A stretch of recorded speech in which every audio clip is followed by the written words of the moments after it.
across the UK, online and on DAB. Get an earful of unusual nocturnal emissions with radio's Lord of Misrule, Iain Lee. No relation, thank God. Unfiltered Night Talk with the original king of unconventional conversation. The Late Night Alternative with Iain Lee on Talk Radio. Here we go. It's Monday. We're rocking and rocking and indeed a reeling, Barbara Ann. 0344 499 1000. It's going to be sparky. It's going to be... So, this is the Late Night Alternative with me, Iain Lee. That's Catherine Boyle. Yes. This late night phone-in show, unlike any other in the country, and I'm going to say it, in the world, in as much as I'm going to sit here and talk about stuff, and... Why is my computer not... have you got my computer on, Sam? You'll be fired if you haven't. Well, he didn't, so he's been fired. I'm going to sit here and talk about stuff, and there'll be some stuff in the papers, although there's not really a lot. There's a thing about scones, there's a thing about Michael Jackson and Prince doing a virtual reality tour, and there's a thing about audio bubbles. And I've got some topics that you can call in about, but... You are also welcome to call in about absolutely anything you want. Big, small, indifferent. Who cares? 0344 499 1000. Call will cost you pennies. Could be free for most of you. We call you back anyway. So anything that's on your mind, maybe you listened to a podcast from 6 months ago and you want to have your say on that, you can call in about absolutely anything. 0344 499 1000. These are the things that we've got so far. I've got some great news for you. I've got some brilliant news for you. One of Kath's daughters has got a cough and her mother's got a painful neck. It's great news. It's great news. How is your daughter? Is it big 'un or little 'un? Little 'un, the smallest, the cutest. Yeah, got a bit of a cough? A little cough, hey. Yeah. But it seems to be worse in the mornings. Isn't it?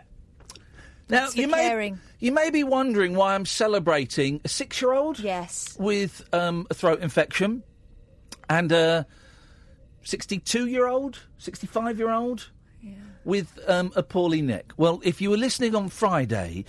You will have heard me perform some psychometry. That's a scientific, artistic, spiritual technique where you hold a piece of someone's jewellery and you can do a reading from that. And I did it. I held some of Catherine's jewellery and I did a reading. And the reading was... I know you're smirking because you're making up jokes that jewellery means genitals, but it doesn't. Really? I wasn't. Yes, you are. Yes, you are. I know you. I spent an entire car journey driving you to Brighton at the weekend and driving you back. I know. I smiled several times. Was I thinking of genitals every single time? Well, your gaze would imply yes. So, I read that someone in Catherine's family had a poorly neck, and that one of Catherine's children would get a cough. Soon, probably over the weekend. Guessed. Yeah, okay. I guessed it.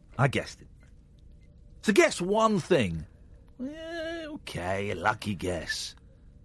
To guess two things, that's 100% accurate. You name me one psychic out there touring the theatres that's 100% accurate. It's only me. I have the gift. Well, you need to get in touch with James Randi. Pronto. No, I prefer the English version, Tony Horney. I love the name Randy. Randy Bumgardner, of course, is an American official.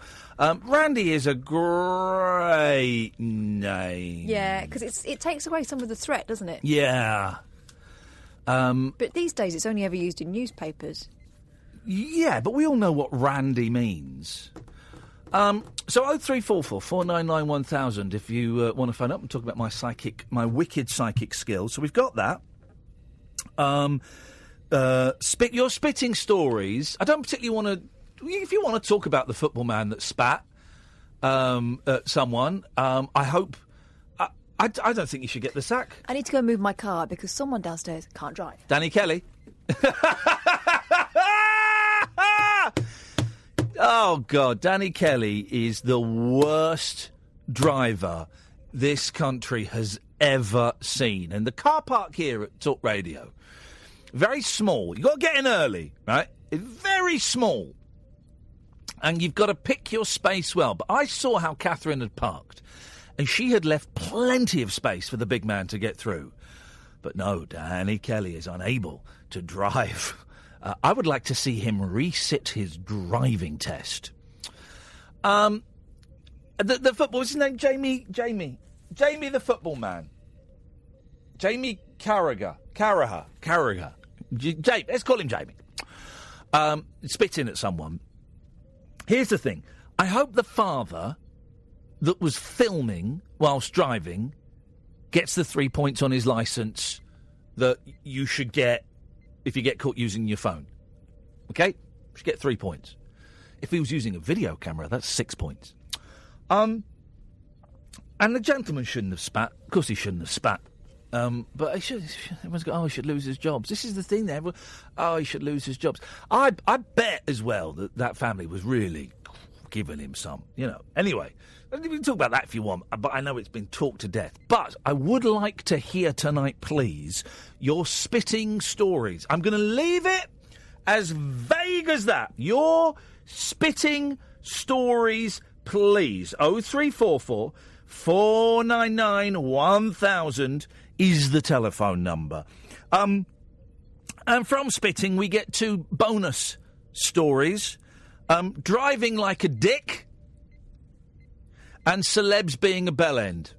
You got any stories like that to do with driving like an absolute idiot or celebrities being an absolute idiot? 0344 499 1000.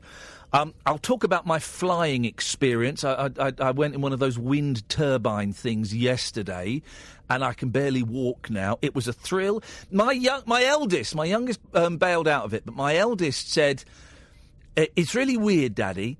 I love it, but I hate it at the same time." And I know exactly what he means.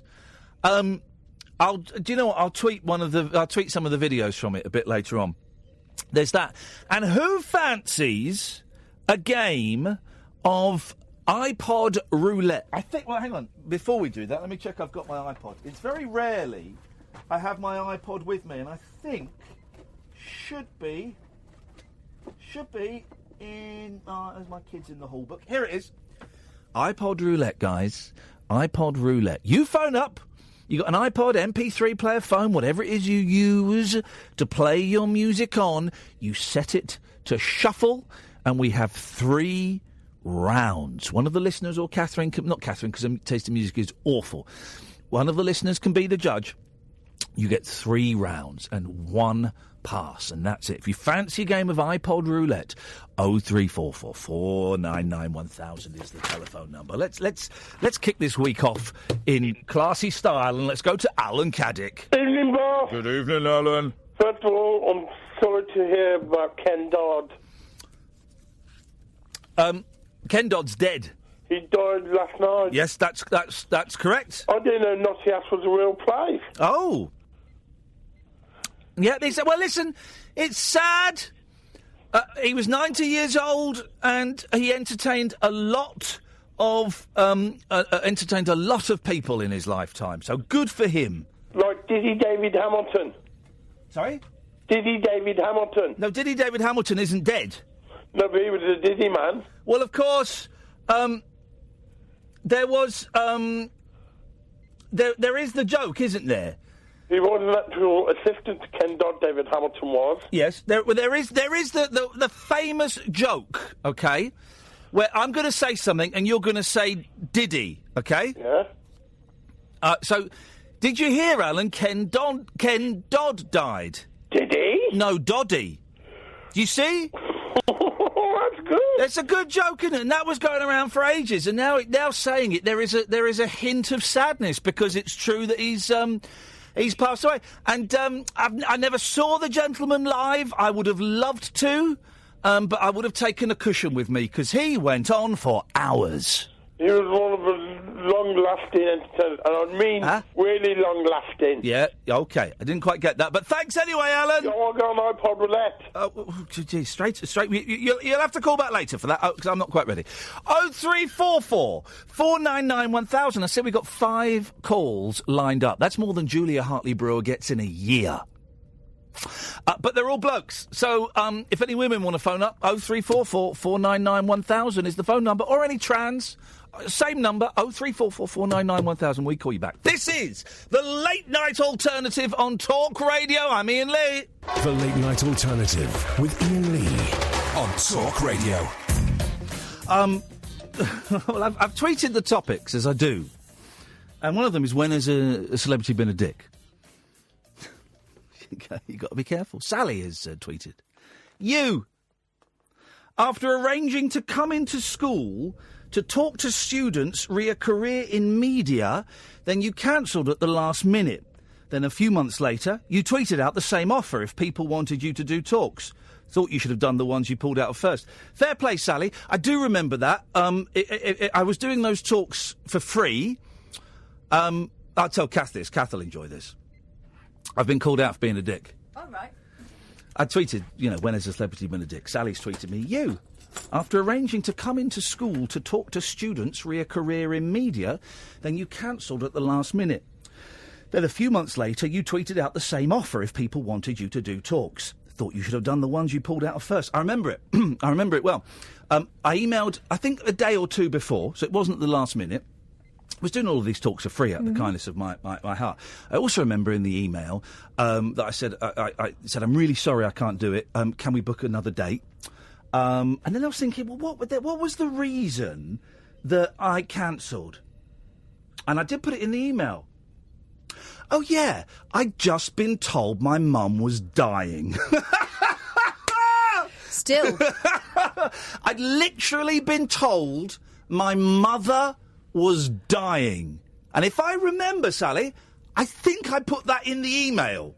My mum didn't die. They fixed her. It was a miracle of science and strength and determination. But yeah, that's the reason I cancelled a free talk, because I've been told my mother was going to die. And I did put in the email, would you like another date? Just, I mean... And that was what, 18 months ago? Now you reply to me? I mean, really, some people. No, you're right. I should have gone to that primary school to talk to them. Of course I should have, knowing that my mother's life was hanging by a thread. That would have been a great talk. Some people, huh? We did a lot of talks, didn't we, at one point? Yeah, and I cancelled some. Because I had an attack of the vapours. I sank into a depression. And you had to be with your mum. Yeah, and because my mum was dying. So what a swine. Big, aren't I? Tragic comic lets down children. Thank you, Darren. Thank you very much indeed. Let's go to Sarah. Good evening, Sarah. Hiya, you all right? I'm all right. What are you doing? Are you fighting your phone? No, I got in late and I haven't taken my happy pills yet, so I'm just doing that. Get your happy pills on. I've got to, or I won't sleep at all. Yeah. Anyway, how's things? You all right? Come on, stop. Let's get to the meat and veg of this call. Come on. Let me take a sip of water. Right, what is going on? I'd rather talk... Oh, no, hang on. Iain. Hello. Yeah? Hello. Yeah, can you stop phoning me drunk? Because honestly, listen... Catherine, shut up, boy. Shut up. Catherine and I can weave gold out of thin air. We are like... Is it Rumpelstiltskin that does that? Yes. He weaves gold out... From straw. Yeah, he weaves gold out of straw. We are one better than Rumpelstiltskin. Catherine and I can weave gold out of thin air. Often... Shut up, boy! Shut up, boy! Will you shut up? Sometimes it's silver... Quite often it's bronze, but it's definitely one of those three base metals. And we never claim anyone's firstborn. No. But here we go. Here's the thing. Will you shut your mouth and listen, boy? Shut your mouth. Shut your mouth and open your ears. Right? Shut up. I find it nearly impossible to weave even copper out of the vacuous, crap, empty, bland, rambling calls that you give me. It saps all of my energy trying to turn your piss-poor efforts into something the talk radio listeners deserve. So come on, Yian, give me something! I have people to tell me. I've had them saying they think to me. You see, I can't even hear him. I can't understand him. And he wants me to broadcast this on a national broadcaster? It's only DAB, I know, but still. It's only online. Nothing important. I've been on FM. OK, Yian, give us something. Give us something, man, because you never do. No, I just had some people phoning me up thinking, you bully me on the radio, and they believe that I'm a druggie, because last Monday I couldn't care less. You couldn't care. But you said not long ago about phone celebrities and me, and about the driving. Kath, you talk to him. I don't even want to talk to him. You don't want to talk to me? Oh, Catherine's nice anyway. She's really polite. Well, let's see. Well, I don't know why Iain don't like me phoning up. Is sad, but because they say talk radio, you can phone up the late night alternative to speak about anything you want. Well, you can, but, be clear. Well, basically, what I tried to ring last week to speak to him, and then he said I wanted to speak to him about the weather with the snow in South Wales. What do you want to say tonight, Yian?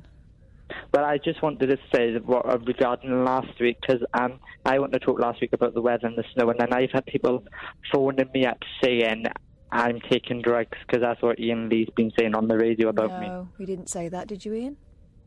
Yeah, because I listened again on the app. Oh, right. On the listen again. You did seem rather giddy. What had been going on? I don't know. But I just want... You said you had 2 carloads of boys showing you their bums. That's not usual. Oh, yeah, that was last week. Oh, yeah, I wanted to ring about that, because he cut me off, and I wanted to make sure the listeners understand properly what I wanted to say. They was outside showing me their bums and shouting in the booth and chucking snowballs at me. So I had to phone the police to tell them to go away. Now they've gone away. But they keep messaging me and see me outside college, and they don't say nothing when they see me in person. No? Well, there's nothing more to say. You've seen it all, haven't you? No, there's mouthing me when there's all with their friends, when there's a car full of people. But if they see me, if there's 1 or 2 of them, they don't say nothing. Oh, well, thanks for the update, Yian. Thank you, bye. I mean, I just can't do anything with it. I can't do anything with his calls. I can't. I need to go back to Radio Phone-In Academy. And because I don't, and maybe I need to update my brain software, because I just don't know what to do with it. He's a tricky one, Yian. I just don't know what to... And I have dealt with Verinder, stalkers, a mad Scottish bloke called Alex who was going to train to be a dentist just so he could become my dentist and drill my mouth without anaesthetic because he hated me so much. A filthy woman called Maureen from Tottenham who would phone up and talk about me putting my donut in her ring and then start singing Michael Jackson songs. Christian Concern.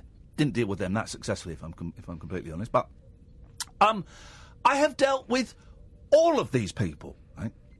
Yeah, I just don't even know. I've got nothing. I'm looking down for... There's nothing there. It's like that dream, the recurring dream of where you're back at school but you haven't got any trousers on and you're forced to talk to a Welsh idiot. It's like that, but for real. And I'm not wearing trousers. Does George Clooney come into yours? Through. Come into my what? Class. He is classy. 0344 499 1000 is the phone number. Let's go to Mick. Good evening, Mick. Hello? Hello? Yes? Hello, what's your favourite cheese? Yes? What's your favourite cheese? What? What's your favourite cheese? I mean... What's your favourite cheese, Ian? Yes, I don't know. Cheddar. Nice Wednesday, thank you, bye. Okay, thank you very... I mean, what is this? He sounded more like a Primula man to me. Yeah, oh, man alive. Let's see if Sarah's ready now. Good evening, Sarah. Hi, sorry, I've taken my happy pills now. I'm happy. Okay.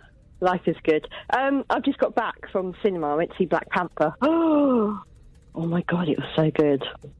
Have you seen it yet? No. Okay. What was it? Celebrities who are dicks. Yes. Am I allowed to say names, or will I get sued? Well, tell us the story first, and then we'll let you know. Right, there's a couple. Whoa, hang on a second. Before we continue, is any of this more than dickery, possibly criminal? If they're not going to mention names, it's fine. All right. Get on with it. No names at this point, then.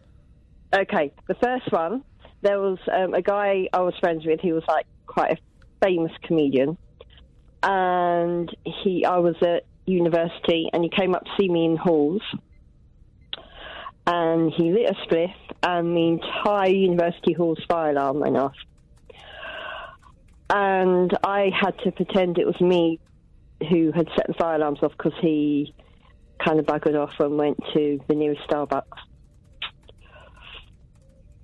I think that's a bit dicky. I wasn't listening. What did she say? Set the fire alarms off, spliff, and went off and left her to deal with the aftermath. Okay, well, these things happen.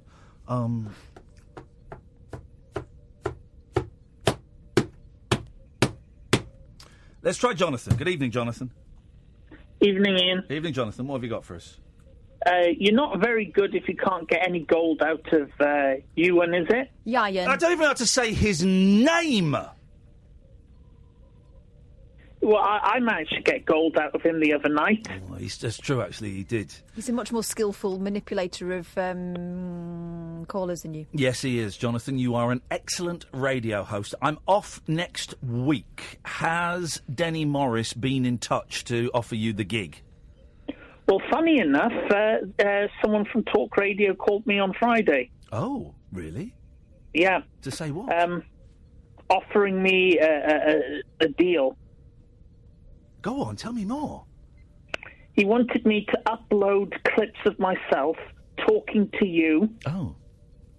But I don't have internet at home, so I said it's not practical for me. Yeah, okay. This is a thing that what's his name? Dowie, Robbie, Parson. What's his name? Who? The computer guy, Roddy. Rowdy Piper. The deceased wrestler is in charge of our computer clips, and yes, this is something he's experimenting with. Yeah, I'm not sure if I'm supposed to mention that, but I don't care anyway. I don't listen. Exactly. Who cares? I it's something that he ran past me. I'm not convinced it will work, but right, you talk about it. No secrets on this show. Yeah. I've done a bit of that. What was that thing you did on Friday? The radio show? No, the thing with the jewellery. Oh, the psychometry, yes. Yeah. I've done a bit of that, and I've concluded that it was you who gave that Russian the nerve agent. Oh, I like this. Tell me more.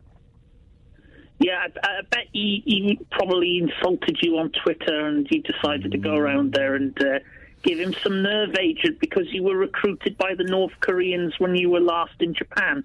Who's are those two are still alive, aren't they? The Russian gentleman and his daughter. Yes, and the police officer that found them. The police officer. Well, the police officer that found them is coming out the other side. Yes, he's out the other side. The daughter was said to be responsive. Okay, but the police officer won't know anything.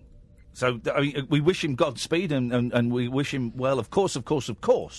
You know, but he won't know. The two that will know are the Russian gentleman and his daughter.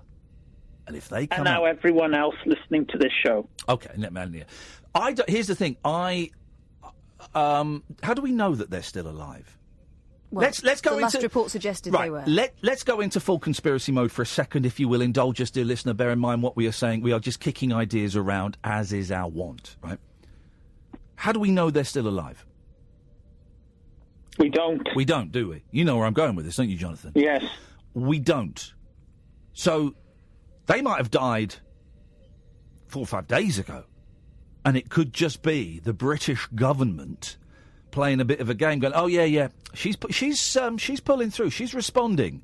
So there'll be a couple of Russians, or maybe a couple of Americans, or possibly a couple of Koreans, or maybe a couple of British people going, "Hey, we need to." I've seen this in films. We need to get into the hospital and finish them off for good. And they sneak into the hospital at 11:30 at night, and they go to inject her, and then they pull down the blanket, and it's a copper, and then the coppers come out, freeze! And then that's what happens. I've seen that in a film, I think. So that's a possibility, isn't it, Jonathan? Could be. Yeah, OK. Well, thanks for your call. No problem. There we go. I mean... He took the wind out of his sails. I think I bored him. I think he's almost given up trying to shock you. 0344 499 1000. This is Talk Radio. The Late Night Alternative with Iain Lee. Unfiltered Night Talk with the original king of unconventional conversation on Talk Radio. We have ways of making you talk. 0344 499 1000 is the phone number. Let's go to Andre. Good evening, Andre. Hi, Kath. Hi, Ian. Yeah, OK. Hi, Kath. Yeah. A little bit economical with the words. Do you know what? I just don't want to talk to any of them tonight.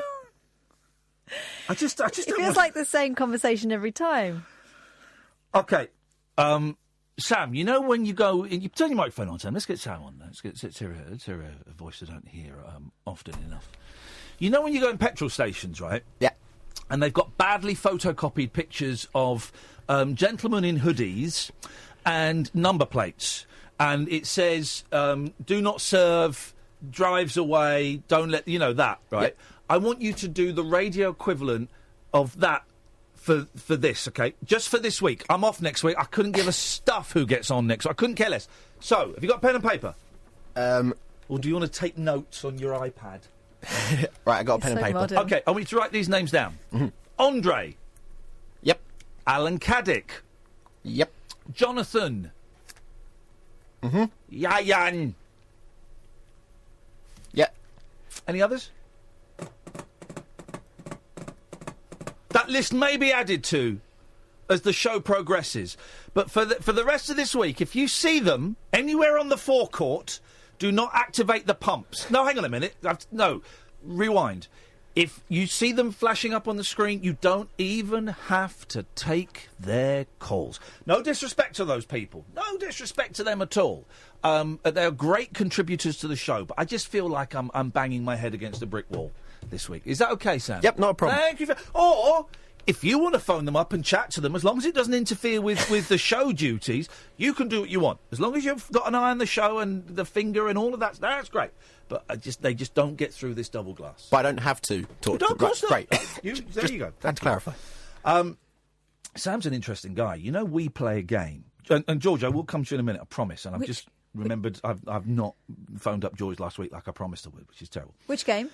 Well, we hang out, we hide, and then we jump out and scare each other. All right, We've that been doing game. it for years, right? You know, Sam's got a game with his dad that has been going for, I mean, what is he? He's like 12. It's been going for the last 12 years. You know that? And him and his dad alternate. So if one scares one, then it's that person's turn to scare back, right? And once... Well, Sam, you tell the story. Was it one... What was the one about you hiding under his bed? So I found that he's got a drawer under his bed. So while I wasn't living there... Stuff full of Mayfairs and Razzles. So yeah, I wasn't living there at the time. I went to theirs before they got home from work, got my sister to tuck me in the drawer under the bed, sat under the bed for a couple hours after I knew they'd fallen asleep, and then just started banging relentlessly on the bottom of their bed. He was banging. Wow, Sam. You could have got more than you bargained for there. And it's your dad's turn to get you. Yes. Well, no, didn't he once hide it? Tell him what about hiding in your car. This is nuts. I went to college. It was a half-hour drive away from where we lived. And in the morning, he'd gotten someone to lock him in my car. He hid in the back seat. I then drove all the way to work, the half-hour journey. I parked, Then he jumped out and scared me, and so he took the train ride home. He thought that was worth it to... I would say that's the long game. I would say that's... Well, you wait. We'll get to the long game in a second. I would say that's an amateur move, though. If I was his dad, I would have chloroformed him.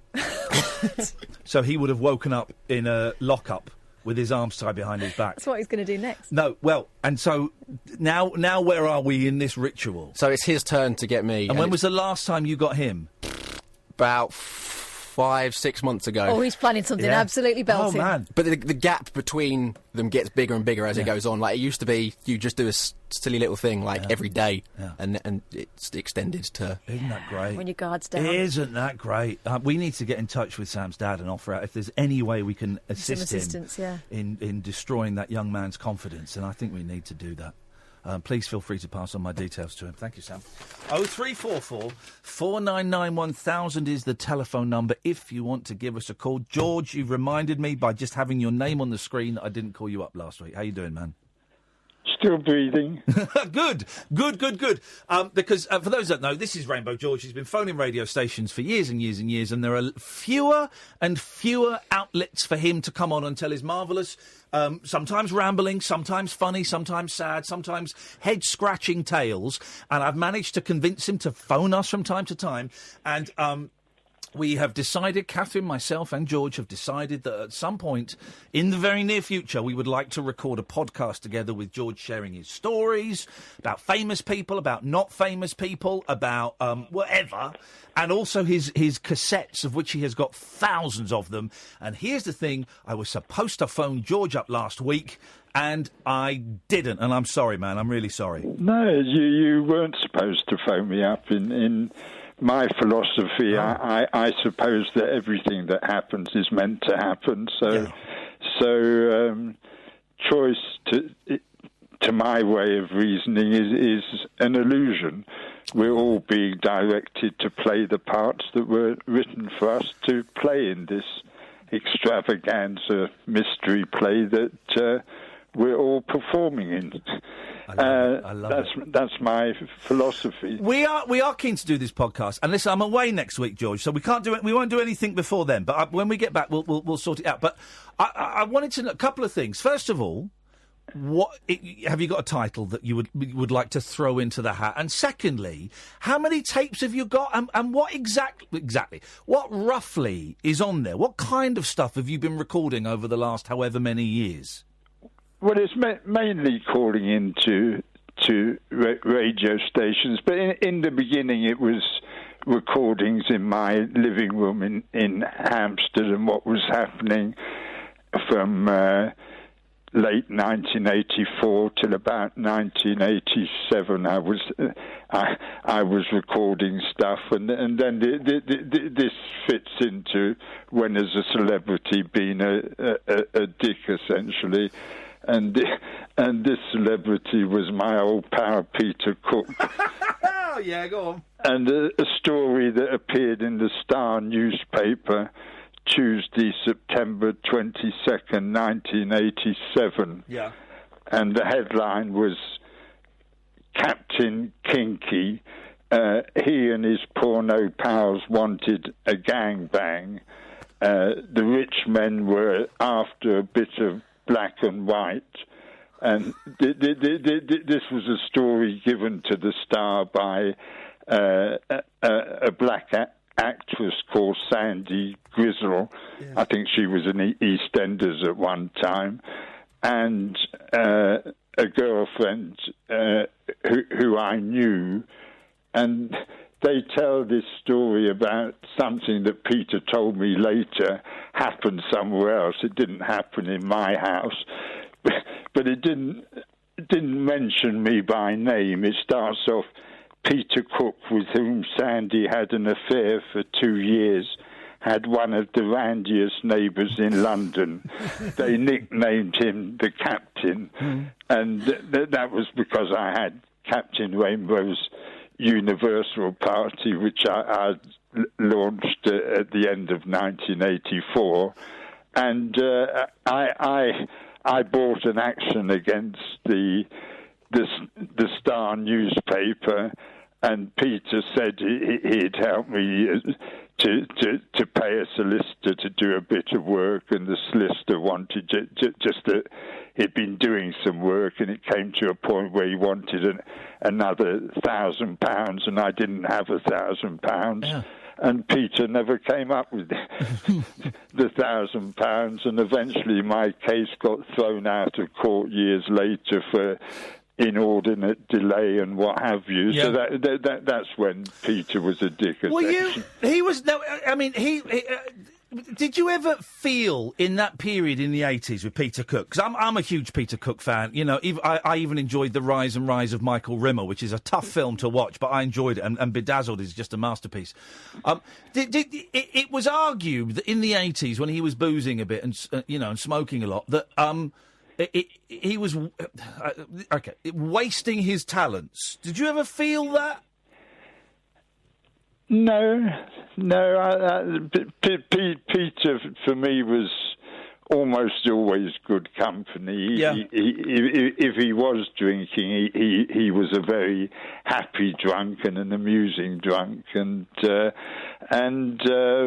wasting his talents. No, he was just living the life that he was supposed to live. As I say, to my way of reasoning, and I'm really looking forward to this party that I told you about on April the 14th. Yeah. And I was wondering if there was any chance you could do a radio show from the party. Well, I'll tell you what, hang on a minute. Where's my diary? Because I've got it in my diary, and it's a Saturday, isn't it? Yeah. So, we are not on air on the Saturday, but I tell you what we can do. All right, I'm going to keep that day free. Kath, you'd be very welcome, but I know it's like, but anyway. I will come down with my, I was going to say tape recorder, listen to me, with my digital recorder, and I'll record some bits, and we can either play it out on...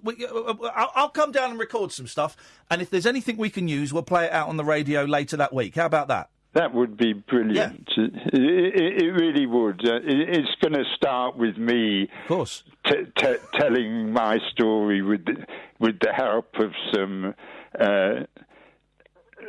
video and video film and bit of audio tape and newspaper headlines and stuff. Yeah.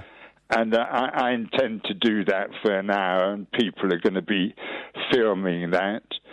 And at the end of it, we're going to launch the party to end all political parties, the Wonder Party. And I think it's going to be a really historic evening, and I'm really looking forward to it. And it would be wonderful if you were there. I'm going to be there. And listen, unless something comes up with the kids or something like that, I'm going to be there, George. Lovely. I'm thrilled to hear that. Genuinely. No, I'm looking forward to meeting you, man. Because I've heard you for years. Can I ask you? Can I nitpick? Can I pick your brains one more time on a celebrity thing? And I hope you don't mind. Did you ever see Peter Cook with Dudley Moore together? Yes. Really? And then, I saw them originally on stage. No, but did when you were hanging out with Peter, did Dudley ever kind of pop round or pop up, or any of the parties you went to, was Dudley there? Well, when they released the Derek and Clive Get the Horn video, Dudley was there. He was at the party? Yeah, originally the party started at the Cobden Club. Yeah. And there were lots of celebrities there, and Alan Bennett and Jonathan Miller turned up there. Wow. And they never even met Peter and Dudley in the evening of the party. Peter was downstairs and they were upstairs, and they never met at that party. And I saw Peter with Dudley in restaurant in Hampstead a few times,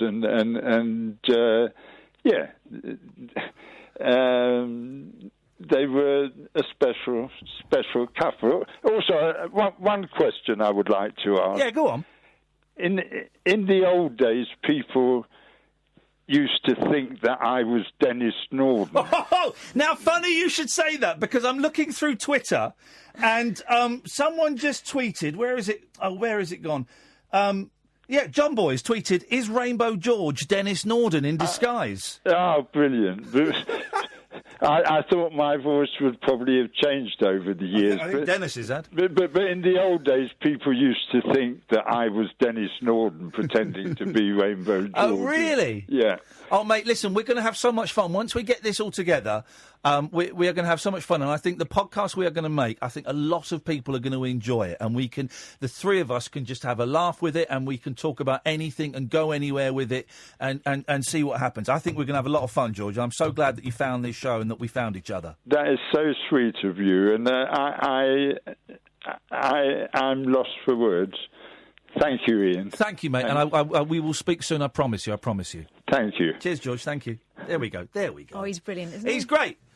And he'll wind us up, and he'll annoy us, and he'll make us laugh, and he'll make us think, and he'll make us scratch our heads, and all of those things. And it's brilliant. We are going to do a podcast with him, and we will record some bits for this show as well. Do all of that. 03444991000. This is Talk Radio. Uncut after-hours conversation for the up-all-night generation. The Late Night Alternative with Iain Lee on Talk Radio. We'll get you talking. Now we're warming up. 03444991000 is the phone number. Good evening, Paul. Hi, Ian. Hi, Kath. Hello. Well, follow that, Peter Cook. Wow. Well, it wasn't actually, just to clarify, that wasn't actually Peter Cook we were talking to. It was, of course, Dennis Norden. Oh, I thought it was. No. Okay. Some bit of knockabout fun. And don't just jump in with Beach Boys and Bare Naked Ladies. Okay. What's your super group? Like individual members, guitarist, singer, etc. Okay, fine. My super group would be on vocals and rhythm guitar. Ooh. David Crosby. I'm writing this down. Crosby. Yeah. On harmony and lead guitar. Wow. Stephen Stills. Okay, a bit of a pattern there. On lead vocals and harmony and rhythm guitar. Graham Nash. Yeah, that's a good idea. I wasn't going to go there, but I like that. And then on spiky electric guitar and discordant harmonies, I would put a guy called Neil Young. Neil Young, the expert. So I will call that band David, Stephen, Graham and Neil. Neil. That's my supergroup. What would yours be? Has Kath got one? Yes. Oh, okay, hang on. Let me have a proper think, because this is serious. Is it going to be Nash, Young? No, don't be silly. Okay. Okay, here we go. Let me have a think. Right. On lead vocals, Michael Jackson. Right. On secondary backup vocals, Jermaine Jackson. Yep. Tertiary backup vocals, Jackie Jackson. Uh-huh. There's a pattern here as well. And then, just for fun, Tito and Marlon Jackson. Who the hell is Jackie Jackson? He's the oldest one, isn't he? There's no one called Jackie Jackson. Yeah. He's a comedian, isn't he? Jackie Jackson? Jackie Jackson! No, the oldest one is Tito, isn't it? No, I don't think so. I think Jackie's the oldest. There's no one called Jermaine. There's no one called Jackie Jackson. Jackie Jackson. Born, his name is Sigmund Esco Jackie Jackson. Right. Not really called Jackie. Okay. Born May 4th, 1951. Yeah. He's the oldest Jackson brother. Yeah, he's not in the band. Chew on that. No, yes, he's not. He is. He wasn't in the band when Michael was in it. Totes was. No, that was Tito. He was also Tito in the band. Not Totes. But Jackie Jackson wasn't a Jackson in the truest sense of the thing. He was the original Jackson. No. If he'd been rubbish, they wouldn't have had any more Jacksons. Who was Papa Jackson? That is... Oh, what's his name? Glenda. Joe Jackson? Jackson. No, Joe Jackson's the fey American singer-songwriter. Maybe he's British. Joe Jackson's British. Joe Johnson. No, the Joe Johnson is the overweight snooker player from the 80s. That's Joan Jett. No, Joan Jett is a Blackheart. Go on. Give us a clever answer to that. No, that's... Thanks very much indeed. Who's yours, Paul? Oh, well, I never thought you'd ask that. Well, thanks very much for calling. I mean... Why wouldn't you prepare? Still, it was just a little bit of knockabout fun. Yeah. Speaking of... Jackie Jackson. Supergroups. And I didn't. The only Jackson songs I like, right, are "Can You Feel It" is brilliant. Can you feel it? Can you feel it? Can you feel it? Also, that was. I'm not going to make a joke. No, I'm but not we gonna all make a know joke what you're about it. thinking. I tell you why, because the estate of Michael Jackson is probably more litigious now that he's passed than when he was alive. But you make your own. I do. I like the Love You Save. How do you know about that? It's in your laundry basket. Hey! I like Doctor My Eyes, which I think wasn't Doctor My Eyes written by Joe Johnson. No, Doctor My Eyes. Don't Google it. Doctor My Eyes was written by, I want to say Warren Zevon, but it wasn't Warren Zevon. Oh, man. And welcome, dear listener. Come closer, because this is what my entire life is like, is trying to remember who wrote Doctor My Eyes. Don't tell me. Don't Google it. I'm not Googling it. One of those idiots will tell you. Doctor My Eyes. It wasn't Warren Zevon. It wasn't... Warren G. No, don't. It was... Oh, Dr. I've been singing it, won't I? It won't help me know it. Oh, God. All right, you can Google it. No, I'll Google it. Jackie Jackson, probably, was it? No, it wasn't. Doctor My Eyes was written by Jackson Brown! Oh, Jackson Brown! He wasn't in the Jackson 5. And ironically, Brown Jackson... Make your own jokes. No. 2018, Jackson guys. You know the song "Doctor My Eyes"? Yes. You know Doctor My Eyes. You know the Jackson the Jackson Brown version of it. I mean, this is. I think that's the only one I do know. Oh, you don't know the right? You don't know their version.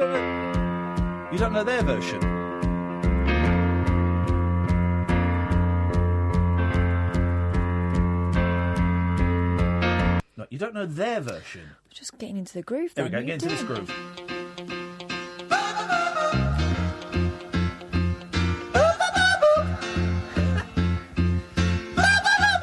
Can't get that high. What's it going? I'm only 9 years old. If you knew the tragic story of our life, you would send for help, not buy our records. Because they had a rough old ride, didn't they? Oh, we're late for the ads. Across the UK, online and on DAB. The wild man of late night radio, Iain Lee. Differently interesting nocturnal emissions from a legend of late night radio. On air and off the leash. The Late Night Alternative with Iain Lee. On Talk Radio. We'll get you talking. 03444 499 1000 is the telephone number. If you want to give us a call, you'd be very welcome to. Thank you to everybody who came to Brighton. We had fun in Brighton, didn't we? We always do. It's a laugh there, isn't it? We had a lot of fun in Brighton. Lots of lovely people came along and saw us, and it was delightful. We had fun. We went on the pier. Went and have fish and chips. I'd never had battered fish. I don't think I'd ever had battered fish before. No. I don't think I've ever had battered fish before, and it was nice. I enjoyed it. As you know, I'm not a fan of fish. I think all fish taste the same. They just taste of the sea. Even when I was in Australia and I ate like crocodile feet, it tasted of fish because they're of the water. They're water-based creatures. So it just tasted of fish. The batter was nice, but too much of it would have made me sickly. Yeah, that was particularly nice batter, though. It has to be said. Normally, I don't eat it. Do you know what I'd like? And this has just popped into my head. Do you know what I think would be the best sandwich? A mushy pea sandwich. Mushy pea sandwich is good. Have you had one before, then? I've had fish chip and mushy pea sandwich. Have you? Yeah. Standard. I wouldn't want all of it. No. I don't want all of it in there. Oh, you do? No. I just would like to have a mushy pea sandwich. And for all those fans out there waiting for me to play it, here it is. You were just waiting for me to play it. I've got a mouthful of sausage. That's the wrong one, but I just don't know where here it is. Here's, of course, David Guest asking what he liked so much about when he lived in Britain, what he liked so much about living in Britain. I like to water, please. I like to water, please. And his second reason was... George, you're a fanny. OK. So, 0344 499 1000 is the telephone number if you want to give us a call. Interesting. We were asking when has a celebrity been a bellend because of the Jamie Carragher story where he spat at someone. And then I was called one. For counselling. For counselling a thing because my mum was dying. And then Chris has tweeted something which I've retweeted, which is very, very wise, and we could all do well to take on board, myself included. Moral of the story is, we may feel justified deeming a celeb a bellend, not knowing what they were suffering at the time. And that is, do you know what? And Chris, thank you for that. That is a brilliant thing to carry around for you in life. Because bellendery isn't just, doesn't just belong to celebrities. Everyone has the capacity to do it. I am quite often, as you will know, Catherine, a BE. And there's a forum online called Digital Spy, and they post loads of these forums on there, and it's a bit. And they had some stuff on there about me that I thought was a little bit ripe. I thought it was just a little bit. It wasn't about the radio show. I thought it was a little bit ripe. And so I said, look, can you take some of this down? Because I talk about the radio show, but this stuff's a little bit Jeff, And they replied, and I wrote them a snotty message back. That's pretty much the noise.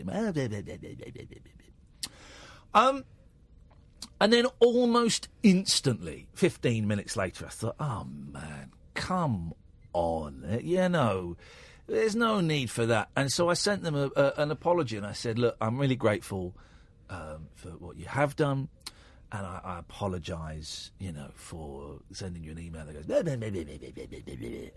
And they were very gracious. And they said, but, I'm not going through particularly much at all at the moment, all things considered. But Chris is right. You just don't know what everyone is going through. It doesn't excuse all behaviours. Some people do like to be bellends, though. Oh, yeah. Because they can. Yeah, exactly. And they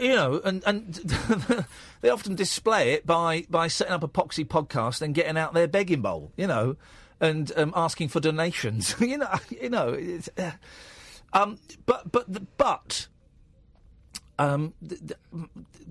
okay. Well, maybe there's a lesson that we can take from that little Twitter span, from Chris's Chris's tweets, and that maybe we need to just be a little bit more. Maybe I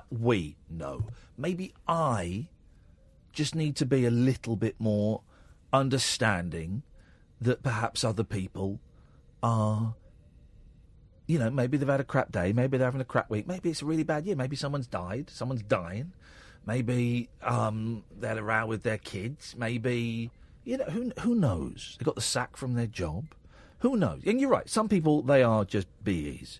And that's the way, probably, they will. This is why Bill Murray doesn't like Chevy Chase, right? But there's a great book, and I've got to read it again. I'm just reading a book about kids in the hall. Then I'm going to read a book about the cult where they all drank the Kool-Aid. What's his name? Can't remember his name. And then I might reread the Saturday Night Live book. It's about the television programme Saturday Night Live. And somewhere in there, Bill Murray says, when you become famous, like big famous, like they became in whatever year it was it started, 1975, 70, maybe a little bit later, maybe 77. When you become hugely famous, right, he said you've got 2 years.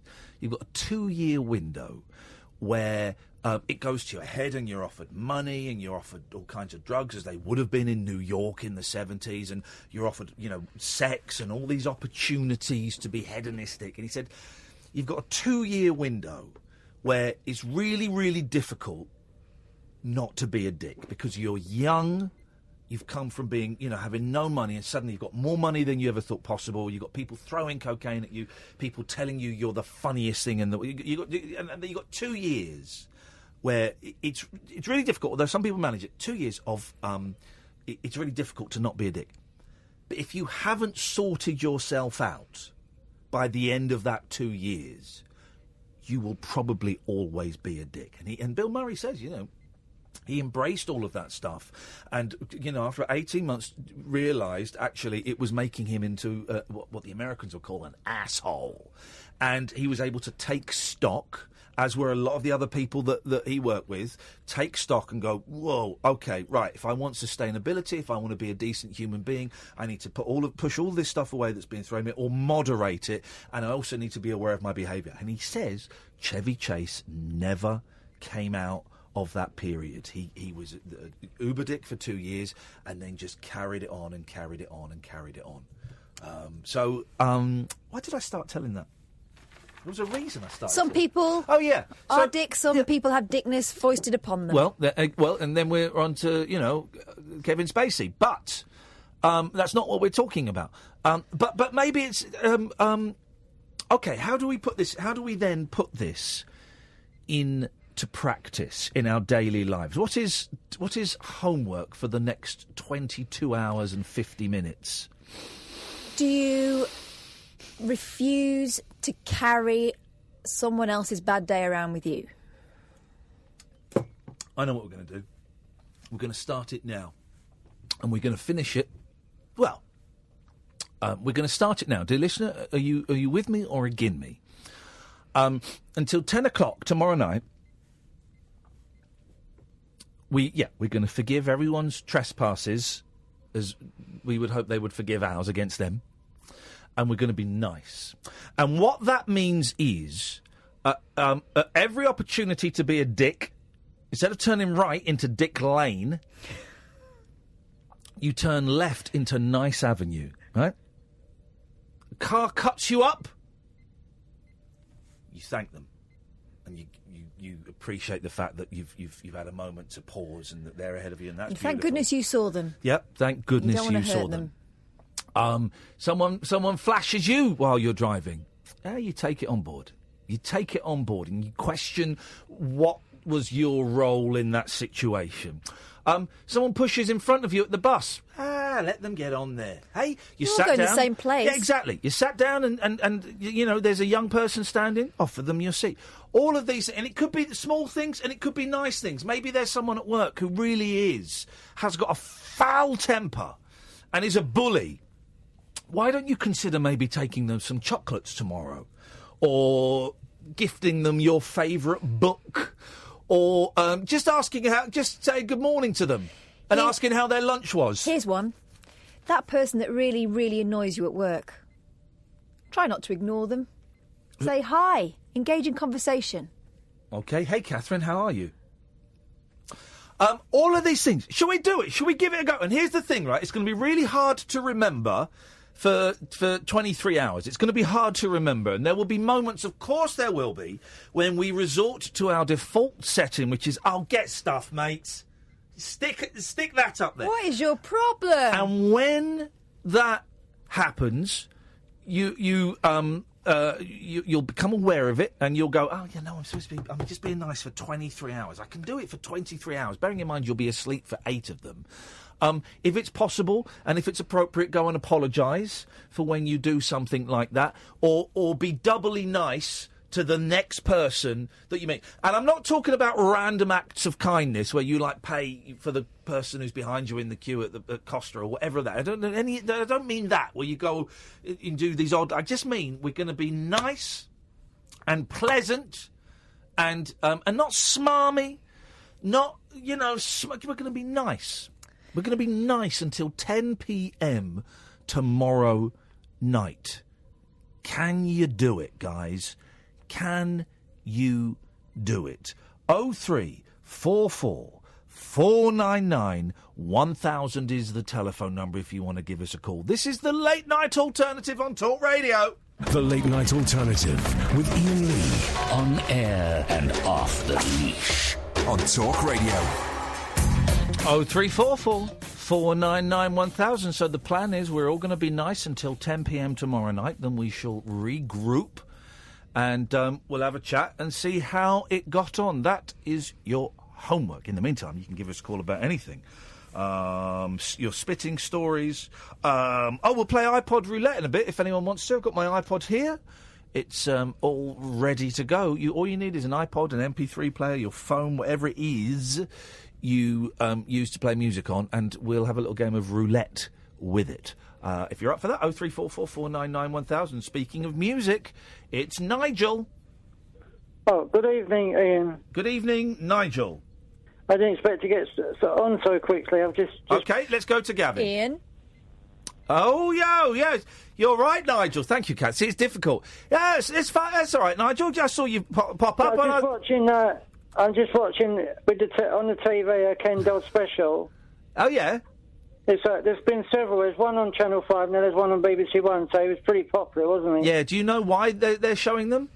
No. He's dead? Well, I know, but they didn't show him before he was dead, did they? No. Ian, yeah. Ken Dodd died. We did that. Yes, We did that when you were out. What? We did that. I did that with Alan when Did you he were do out. it right? Yeah. What did you think of Ken, Ian? Well, did you think he was a great performer? Hey, listen. Not in bed, oh, come on, Nigel. I mean on stage. Yeah. Here's the thing. Anyone who's been around for that long and at the age of 90 was turning still in being popular. Yeah, he was still popular at 90, wasn't he? 5-hour shows means they got something very special. I personally, I didn't find him. I didn't find him particularly funny, but you know, that's the beauty of comedy. We all find different things funny. I certainly respect him for lasting that long in the business. You know, he obviously influenced a lot of people because I've seen some huge names come out you know, today to mourn him. And I certainly admire what he achieved and, you know, his work ethic. But did he make me laugh? He didn't particularly make me laugh. No, not He was really. popular when the Beatles started as well, wasn't he, in that era? He did stuff with the Beatles, yeah. My grandparents loved him as a singer. Yeah, our big hits. Third biggest hit of the 60s was... You've asked us a question, Nigel, so we're going to answer it.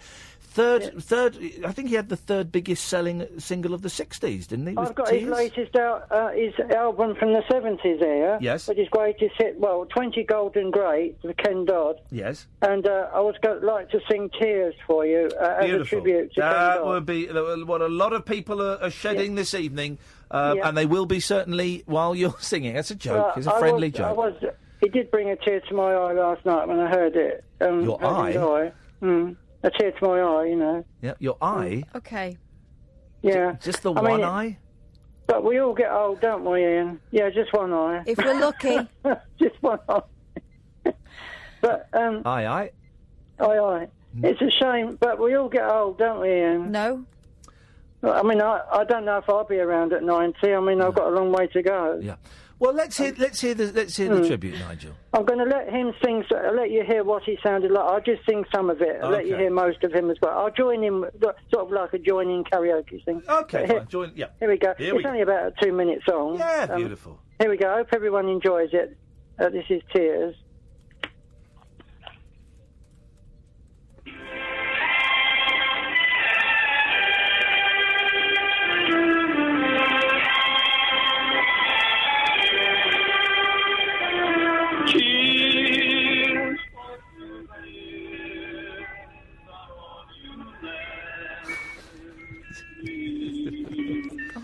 You're listening to 1993.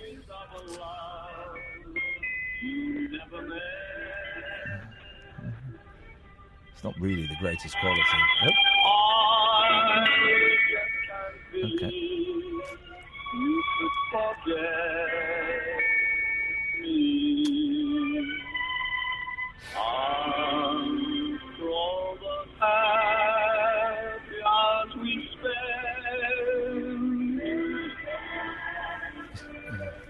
Tears for me, my holy constellation, but you can mend a broken heart. I must confess that forgive and forget, without tears for regret. Once more, here's for happiness. That is fantastic, Nigel. What a perfect tribute. No?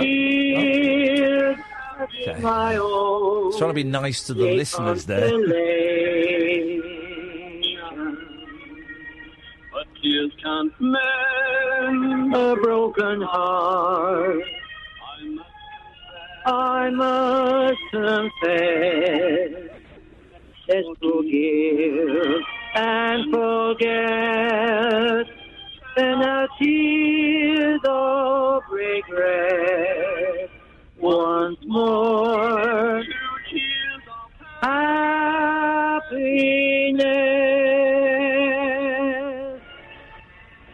Let's forgive and forget, without tears of regret. Once more, 2 tears for happiness. Oh, that's good. Harmony fair for me. Well done, Nigel. That was Well done, Nigel. That was very, very long. I think one could say that. That was very powerful, Nigel. Did you get all that? We got all... Every yes. single bit. Yeah. Every single second of that. What did you think? I sung it all right, didn't I? I thought Ken sang it better. No, but I've never sung that before, and I didn't know the words, so it was pretty difficult. Well, maybe... OK. Well, thanks, Nigel. It wasn't too bad, though, was it? Well, Ken sang it better. Oh, I know, because he sung it lots more than me. Well... He practiced. I've got quite a strong voice, haven't I, for things like that sort of singing. Ken sang it better. Yeah, OK. Thanks for calling. Yeah, no, of course he did. Of course he did. He was the champion. OK, he was the champion. Yeah. OK. What else shall we talk about? Yeah, OK. Nothing. Let's have... Here we go. Listen to this. Here we go. To what extent do they attribute their success to their hairstyles? And we'll start by asking that question now of Mr. Ken Dodd. With hairstyle, well, I think it has a great deal to do with my, success. Your hairstyle. Oh, yes. Well, I think so, yes. I like to keep it in trim. You know, I eat a lot of shredded wheat because it's good for the hair. And I have it cut twice a year, whether I need it or not, short back and sides and a bit off the shoulders. And... I think so. Oh, what do you feel about the boys? I think there's a wonderful style, actually. Of course, they're different than me. Of course, with them being Martians, they... A professor of archaeology at Nottingham University discovered some tablets which say that the Beatles are definitely Martians. Grundy's their leader. How long have you known this, Kenny? Bill Grundy? Well, I've known he was out of this world for a long time. We're all Martians. And as Martians, I think it's a very good hairstyle, that. Very much. I'd like one of those myself. Do you think that their hairstyles are the things that caught on, Ken? Do you think that's why they're so successful? Oh, no. I think these boys have a very nice gimmick, talent. And, no, I think they would have gone with or without hairstyles. Who actually designed it, boys? Is it Camel Israeli. Israeli? Oh, yeah. I thought it was done by Camel Laird, I have mine done there, to get the scaffolding up once a year and do this bit. etc. Let's go to Gavin. Good evening, Gavin. Good evening, Ian. How are you, man? Good, thank you, Gavin. Hello, Catherine. How are you? I'm all right, too. On Periscope, Angel's piano's on, so hello, Angels. Get a room, you two. No, she's too shy to phone in. Oh, well, OK. Yeah, so I mentioned you. Okay. Ian, you like retro consoles, yeah? I do like retro consoles, yes. Beautiful. How familiar are you with Mega Drive games? So-so. Yeah. What's your favourite one, man? Alex Kidd in Miracle World. No, that's a Sega Master System game. That's how familiar I am with Mega Drive. Well, this ain't going to end well. How about a Nintendo 64? Yep. What's your favourite on that? What? Is this another guy? Is this another journalist pretending to be a caller so they can get a story on me? Well, I was just reading the latest issue of Retro Gamer that has a wonderful spread on one of the greatest games of all time, GoldenEye. Yeah, agreed. But the other greatest game of all time This is it. Gavin basically wanted to tell me what he thought the greatest game was. So, no, I didn't. I wanted your opinion, man. Okay, well, go on then. What is, in your opinion, is the greatest game on the N64? No, on the Mega Drive. Okay, we're back to the Mega Drive. Okay. Yeah. Gunstar Heroes. Okay, I don't know that game. No, it's a very niche game. On the N64, yeah, it's either that or Mario Tennis. Mario Tennis, are you nuts? Yeah, when you could be little Waluigi. Well, geez, man, there are like a million games that are better than Mario Tennis. All right, name two. All right, GoldenEye and Perfect Dark. There's two. Oh, we've already said GoldenEye's the top dog. Right, okay, so I've got to name two more. Yeah, two better than Mario Tennis. All right, Perfect Dark. No, Pony Gold game. Sorry? No, it's a pony one-person shooter. GoldenEye's better. No, I know I've said GoldenEye's...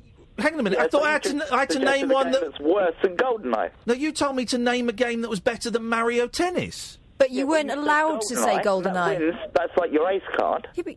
No, hang on a minute. This game doesn't make any sense. So no, you've said name a game that's better than Mario Tennis, and you give it I said, yeah, which is better than Mario Tennis, and you said no, you can't have that. GoldenEye. No, because I've said GoldenEye is the best. Yeah, that's like the height of games. Yeah, but you didn't ask me to name a game that was better than GoldenEye. You asked me to name a game that was better than Mario Tennis, and I did. Which it isn't. Well, no. Now you're changing your story. Mario Kart. Sorry? Mario Kart. What about Mario Kart? Is that better than Mario Tennis? I'm not even prepared to get into that section of the conversation until we've established the groundwork. All right, you said name a game. You said name a game that's better than Mario Tennis.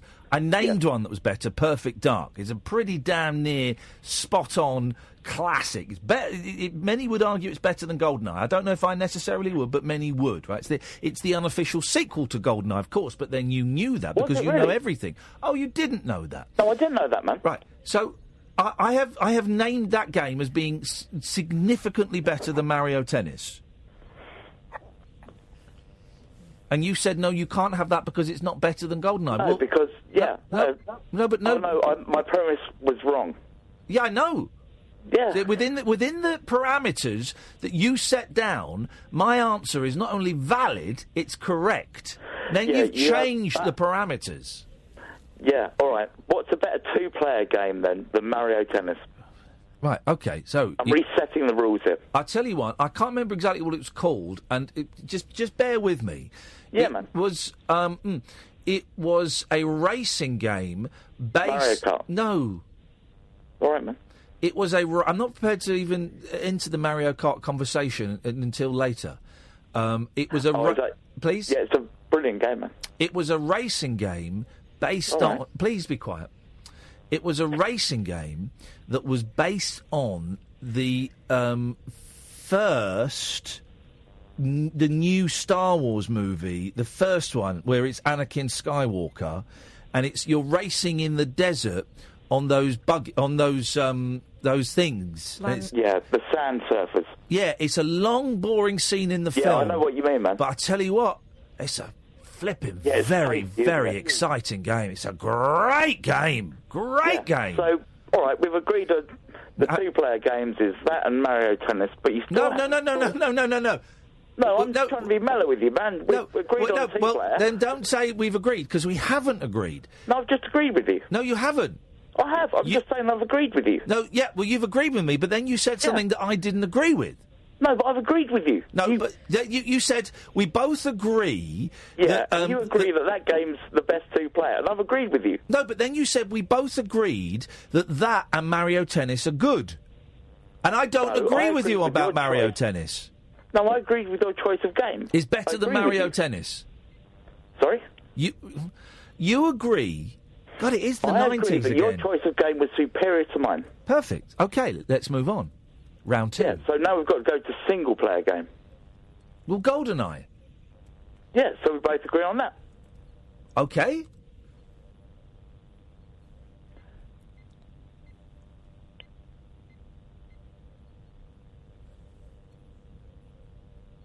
I think that's pretty much it, man.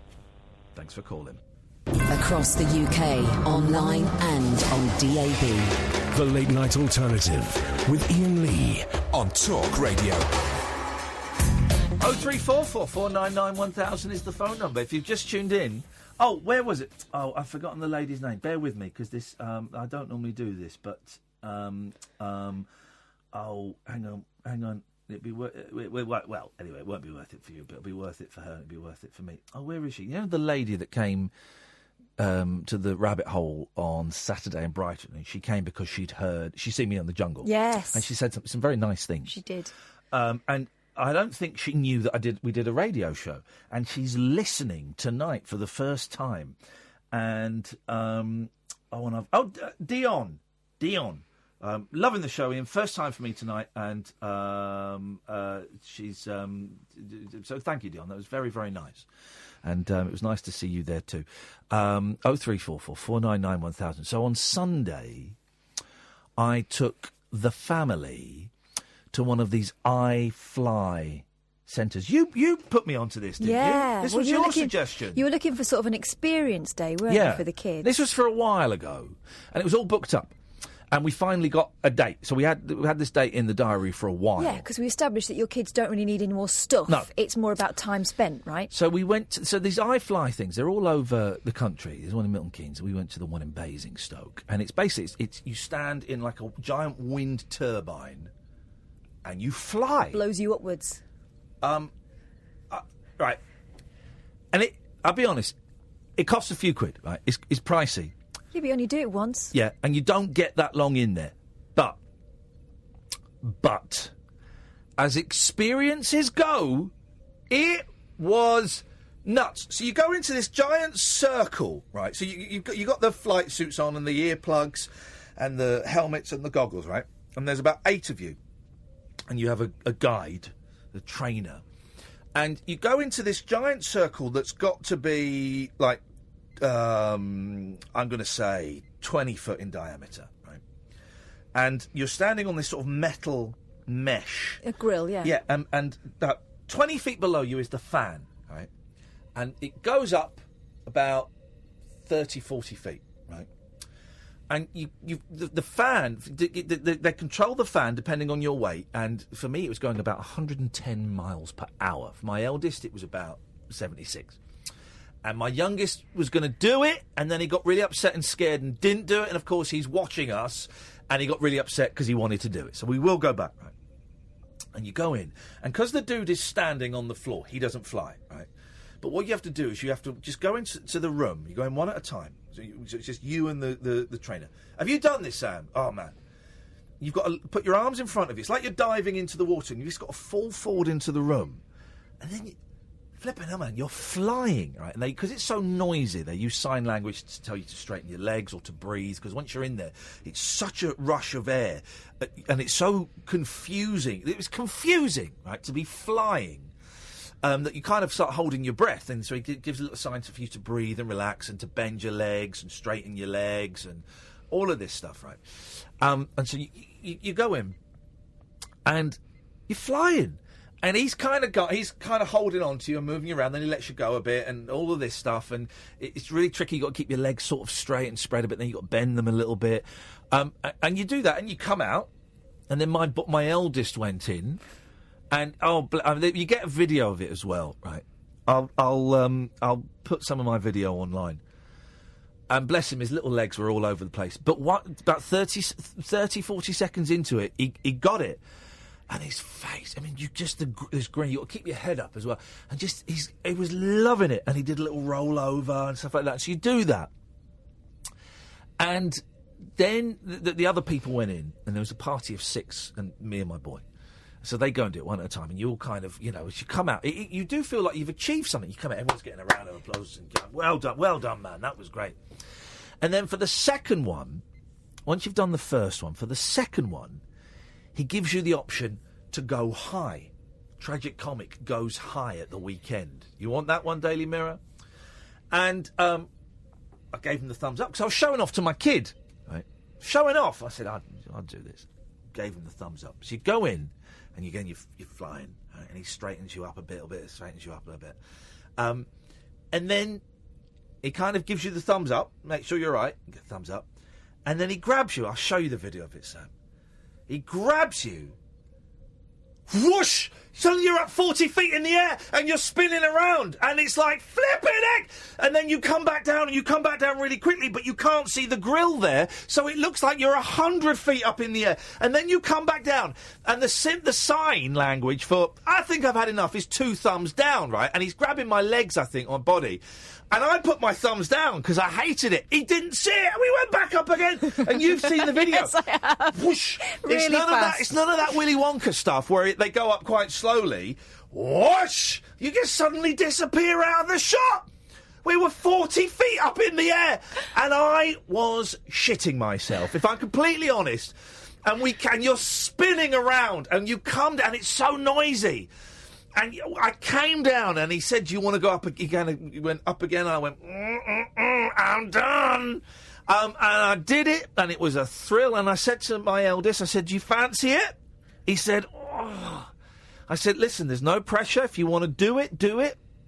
If you don't want to do it, we'll come back another time." And he went, "I don't quite feel I'm up to going up that high now." Some of the kids, though, we watched the 2 groups before us, and there were kids, 6, 7, 8, straight up the top. The guy's holding on to them, isn't he? Yeah. The guy. Well, he holds on to the kids, and then sometimes he lets go a bit, and when they start, and he sort of pulls them back down. But when the kids were doing the same thing I did and spinning up with the instructor, and my eldest did it. He was only 8, and he didn't go all the way up. But, we both had these ridiculous grins on my face. I did post some of the video online, and some of you were able to read my lips, which is basically going...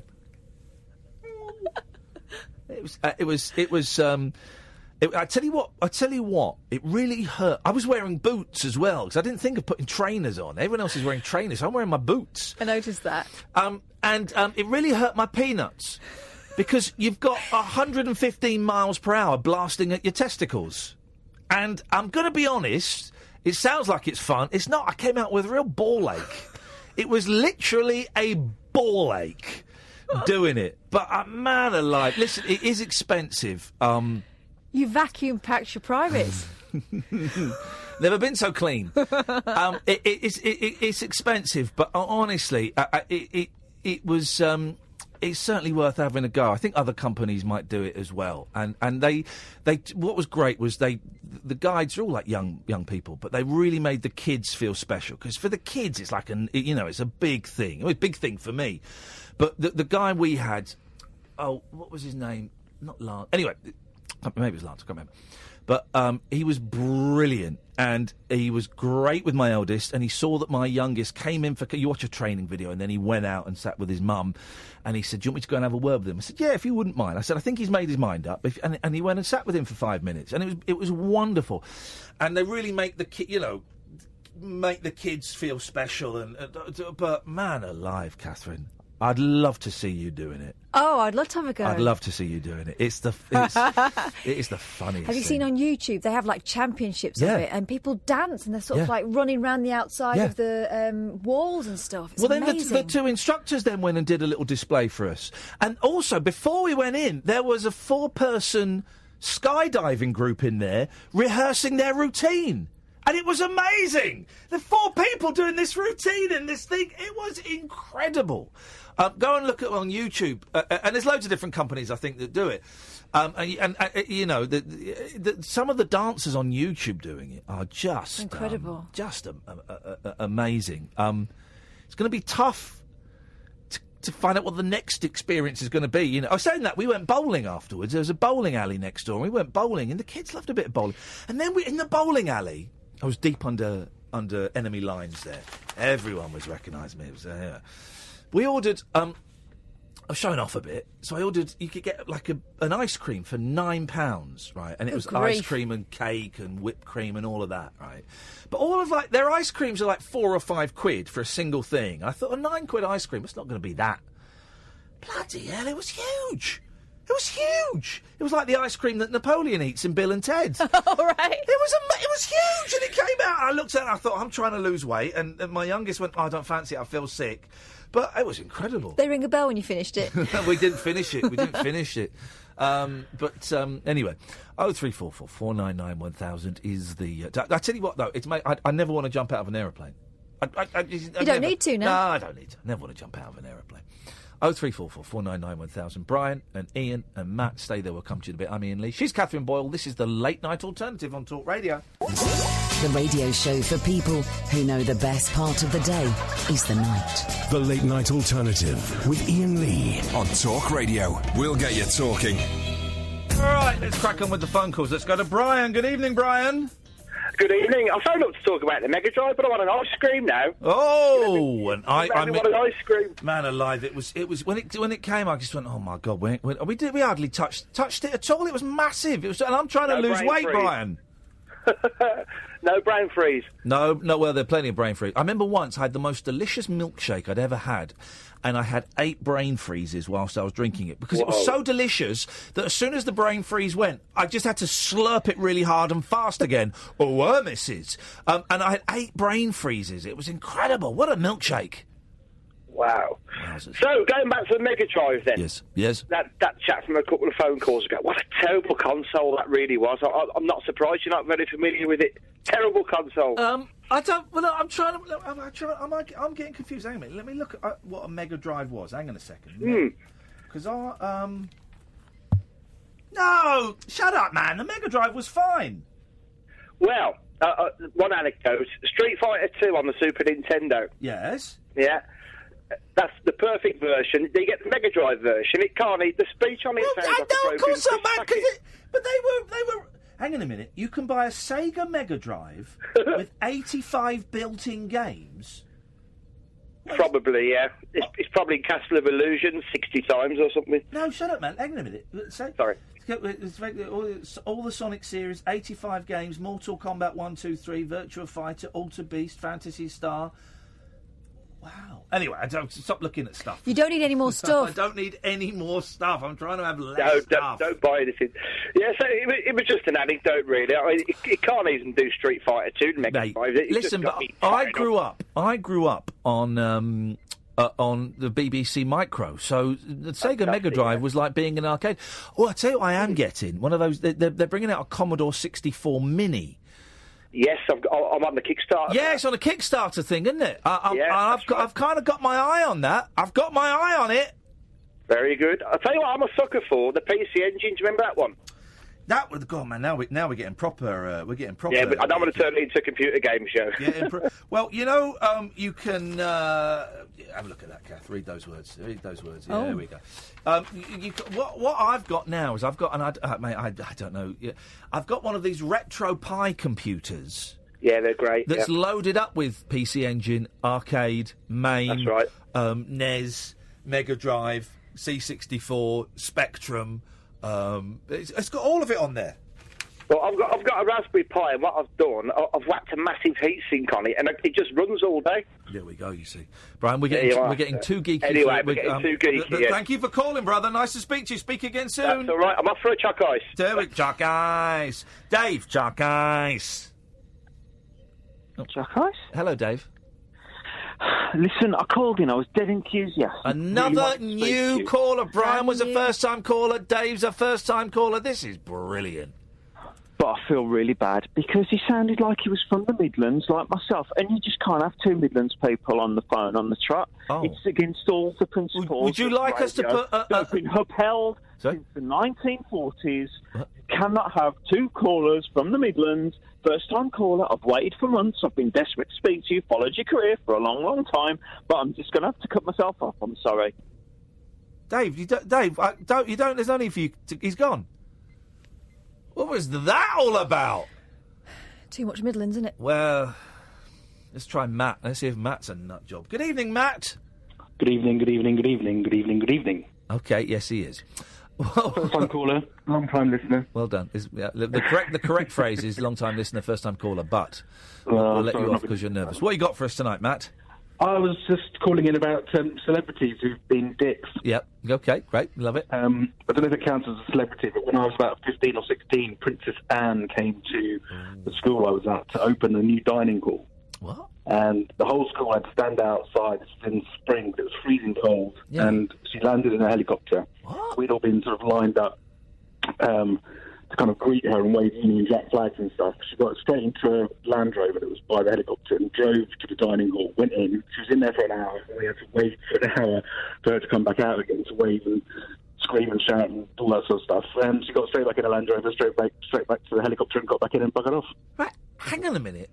What school did you go to? Was it Eton or something? No. And it was a very third-rate public school that I went to because I got a scholarship.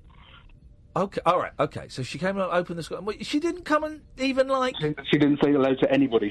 She was greeted by the headmaster and I think the school prefect or the head of school. Or so who was in the dining hall then? Were any pupils in the dining hall? No, there was school governors and staff and awful. members All of the the press suck-ups. and stuff. Yeah, basically. So we stood in the freezing cold and froze our badges off for about an hour and 20 minutes just for no reason at all. The only cool thing was that the Land Rover was provided by some local RAF regiment and it had 6 wheels. What? This is just when you think this story couldn't get any more insane. You're now introducing 6-wheeled Land Rovers into the mix. Crazy times. How many wheels? Was it just the front 2 wheels that turned, or did the second 2 turn as well? No, I think it was the front because it had four wheels at the back and 2 at the front. Okay. Wowzers. I don't know why, because it wasn't like she was on manoeuvres with the Royal Marines or anything, but that was the one that she drove in. So we were excited to see that as little. And you weren't allowed in or to warm up while she was in there. You had to stand out there and freeze. Well, I think the idea was that she was going to spend an awful lot of time inside the actual building itself, and then was going to come out and press the flesh. But it was quite cold, and she didn't want to hang out.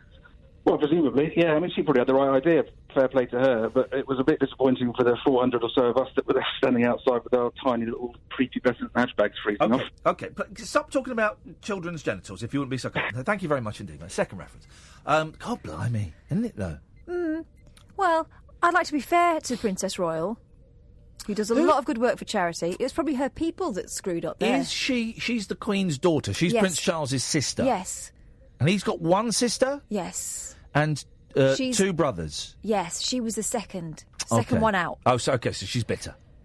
Probably bitter. I can understand that. I can sympathise with that. Good evening, Iain. All right. That chop's going to be well then for a fair Midland now. Flipping it. Big in the Midlands. Story of my life. What you got for us, Iain? I wanted to ask you know how you played some of these, like, crazy songs and before the adverts and stuff, or just after the news? Yes. Could you share them on, like, a Spotify or something? Oh, well, Iain Lee's, like, playlist. Sport. Yeah. I could do. But you can't be asked. Well, no. So I know that some people do. I know if you go to the Talk Radio listeners webpage, someone up there occasionally, does a list of all the songs that we've played. Yeah. I'm on Spotify, but I've got a free, the free account that you get. I've not. Oh, right. I'm not paying. I'm not paying to not own music. And so I don't think I can do a playlist, can I? If I'm on there for free. Yeah. But what would be... all right, I'm going to ask a mercenary question here, Iain. Okay. What would be my benefit of doing that? Sharing, like, your musical knowledge. I suppose so. Because, half the stuff you play, I've never heard of. I think, bloody hell, what's that? And, that's all right, you know what I mean? I've got an excellent taste in music. There's no... A weird one, yeah, you know what I mean? Some of the stuff's, crazy. Other stuff's absolutely brilliant. Yeah. Never heard of. Well, I tell you what, I'll do a Twitter poll to see if people would be interested in it, Iain, and if the people will it, then so shall it be. Well, I did ask on YouTube on there because I'm spuddy on YouTube, and a couple of them said good idea. Yeah, screw those losers. Hang on, I want to see a post from you on YouTube. Hang on, is there any posts from you tonight? Hold on. I'll put oi. You post one, buddy. Yeah, I'll put oi. There we go. There he is. Yes, buddy. Right, Spuddy, I'm giving you a timeout, mate. Yeah. Just to teach you a lesson, all right? Just to show you who's boss here. You've got a timeout. You've got 300 seconds to think about your behaviour, okay? I want to tell you as well, I rang in a couple of weeks ago, tell you, I was one of those who, couldn't go out. Oh, yeah. Stuff like that. Yeah. Well, I've actually started going out now. Hang on, you phoned up and said what? I said I couldn't. I was like, I suffer like with depression and anxiety and stuff like that. Yeah. And I was on like the tramadol. Oh, and you couldn't go out? Yeah, and like when I lost the baby and everything, all my head went all Yeah, of course. up and stuff. Hang on, are you saying, have you turned this frown upside down? Have you started going out? Yeah. Oh, well Good done, lad. man. That's brilliant. That's brilliant. I've just like first I started like going down the garden, like. Yeah. Then I thought, sod it. I'm going to go down the street. So I took one of the dogs round the street. Here we go. And like next week, what I want to try and do, what I really want to do, probably sounds soft, but I want to get down my local canal, get me all fishing rod out, dip it in the water, like, you know what I mean? Here we go. Were you the big lad? Yeah. I got you. yeah. I know exactly what. Oh, mate, that's brilliant news. I'm really, really chuffed for you. And I tell you what, doing something like fishing, where it's a meditative, peaceful thing, man, that will do your head the world of good. Well, that's what I'm hoping, yeah. Oh, mate, I'm really pleased. Thank you for letting me know about that. I'm on my diet as well. Started losing the pounds pretty fast now. Here we go.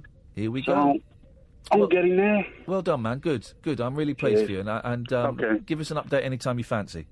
Yeah, well done. Thanks Nice a one, lot. mate. Touch Thanks. I still don't feel bad for timing him out, though. Well, he's got to learn, hasn't he? Yeah, he's got to learn. He's got to learn that knockbacks and everything. Oh, I'm really chuffed for you, mate. Well So done. good. Thank you. Jerry, stay there. We'll come to you after the news. 0344 499 1000 is a terrible number. If you terrible number. Sorry, I read the word terrible. I didn't even read the word terrible. Where have I got terrible from? There's a Freudian slip. 0344 499 1000 is the telephone number if you want to give us a call. My name is Iain Lee. Her name is Catherine Boyle. This is the Late Night Alternative, and it's here weeknights from 10, only on Talk Radio. Across the UK, online and on DAB. Take a far-out trip into the twilight zone of late-night radio with Iain Unmissable late night radio with the original king of unconventional conversation. Make contact with Iain Lee. The Late Night Alternative with Iain Lee on Talk Radio. Okay, I have to say it, that newsreader, however excellent he is at his job, and he is excellent, he always adds an to the end of words. He was driving a car down the street when he was knocked over by a police officer. Well, you can't say police officer. But I don't want to nitpick, but there's a lot of at the end of. He does, doesn't he? Yeah. He's great at his job. I'm not knocking that, but it's a very strange turn of phrase. He's trying to be preciser. And he's being the opposite. 0344 499 1000. The Late Night Alternative with Iain Lee and Catherine Boyle on Talk Radio. Weeknights from 10. Lots of ways you can listen on DAB. You can download the app, or you can go to talkradio.co.uk. You can listen to old shows there, or you can go and listen to and watch the old shows on youtube.com/rabbithole. Tomorrow, you want to be listening, and you probably want to be watching as well, because we have got Chris Difford coming in. My mind went blank for a second. I thought, who have we got coming in? We've got Chris Difford from Squeeze coming in. From Squeeze. Chris Difford from Squeeze is coming in. And he's bringing his guitar. He's coming in for the first hour of the show, and he's going to talk about his book, talk about his tour, and he's going to sing some songs. He's going to sit there, playing his guitar, singing Squeeze songs. It's incredible! So you definitely want to watch the show if you can, youtube.com/rabbithole. If you can't watch it, certainly listen to it, because it's going to be great. Wednesday, we've got Gail Porter, Gail Porta, coming We in. have. Which is great. Again, another reason to watch it and to listen. And also, do you remember a couple of weeks ago we had Stephen Page on, and he from Bare Naked Ladies, formerly of the Bare Naked Ladies. Well, and he said that he wasn't against them playing together. Bare Naked Ladies playing together. March 25th in Canada, they're playing. I've looked at the possibility of going, but I'm working on Monday morning, so I can't. Monday 26th, and I can't. And I'm going to America to see the Monkees. And trust me, I can't afford it.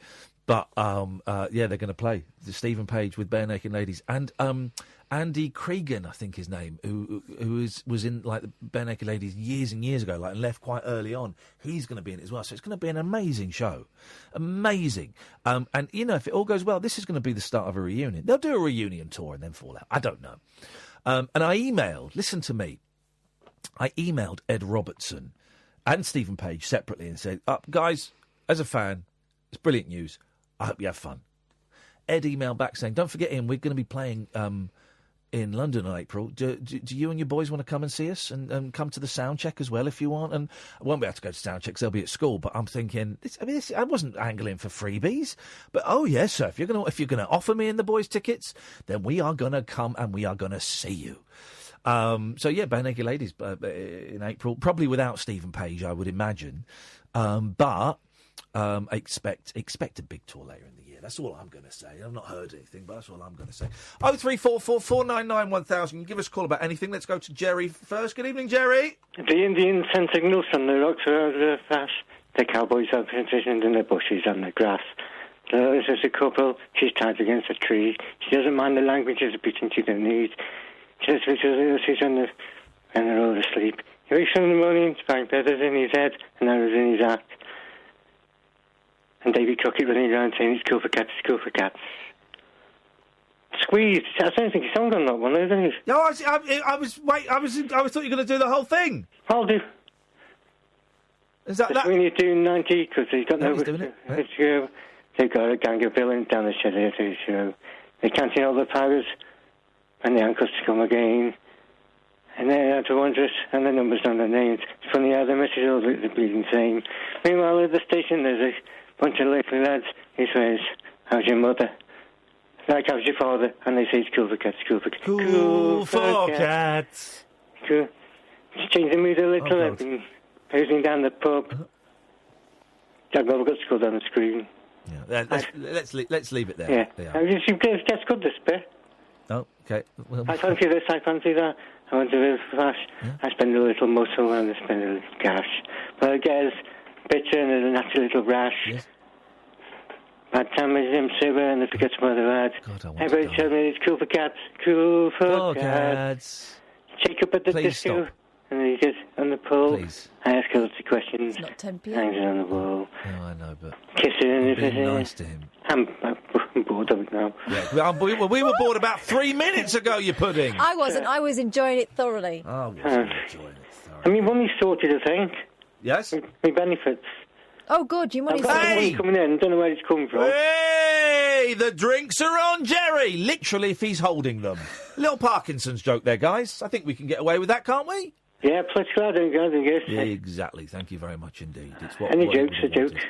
Oh, good. I'm glad that's all sorted out, because that was a worry, wasn't it? You weren't getting your money. No, I was getting no skin to the last time we bottomed down the road. But go away with it. Didn't have to do that. Didn't think desperate. I found a good singer. He's dead, but he's good.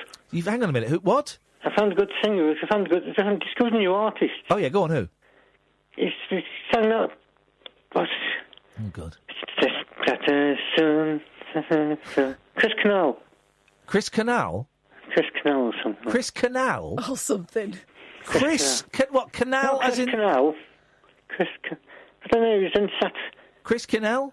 No. He was in that band, Black Hole Sun. Well, Audio Slave? Yeah. No, that wasn't Audio Slave, was it? He'll do. He's Chris Cornell, he died recently. Oh, yeah, he beat about a year ago. Yeah. Yeah, I discovered him. I had the first Audio Slave album. Not really mine. It's acoustic stuff. Listen to it. It's good. I don't know. No, trust me, it's really good. I've got enough. As I've said before, I've got enough singers. I've got enough bands now. I'm very, very happy with what I've got. I'm working my way through the Bob Dylan back catalogue, and I'm just having a great time enjoying Bob Dylan. Was Bob Dylan in the Travelling Wilburys? Yes, he was. Wilbury, man.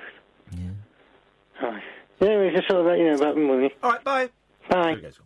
0344 499 1000 is the telephone number if you want to give us a call. Someone already... Ray does a playlist already, so there's no point in me doing it. You're trying to get out of work. I mean, it's a faff. I don't really understand Spotify. I've got it, but because... here's the thing. If you don't pay for it, you get adverts, which is fine. I don't mind that. But also, if you want to play an album or like an artist, you can't play the songs in order. It will pick them randomly for you because you've got to pay. And I don't want to... and also, I know that Spotify treats the artists terribly. They get very... I know a lot of artists. I know Andy Partridge, chap from XTC, hates it. I remember Roger McGuinn calling them out, saying he'd had something like 1 million plays of 8 Miles High, and he'd made $1.63 or something. Taylor Swift refused to put her stuff on there. Yeah. And I get it, and I think it's unfair on the artists. I mean,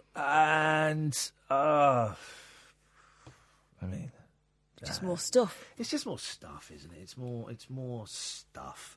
0344 499 1000. No one's called in for to challenge me at iPod roulette. Oh. All you need, you sad sacks, is what is a sad sack? Sad sack is from the what? Raggy Dolls. No.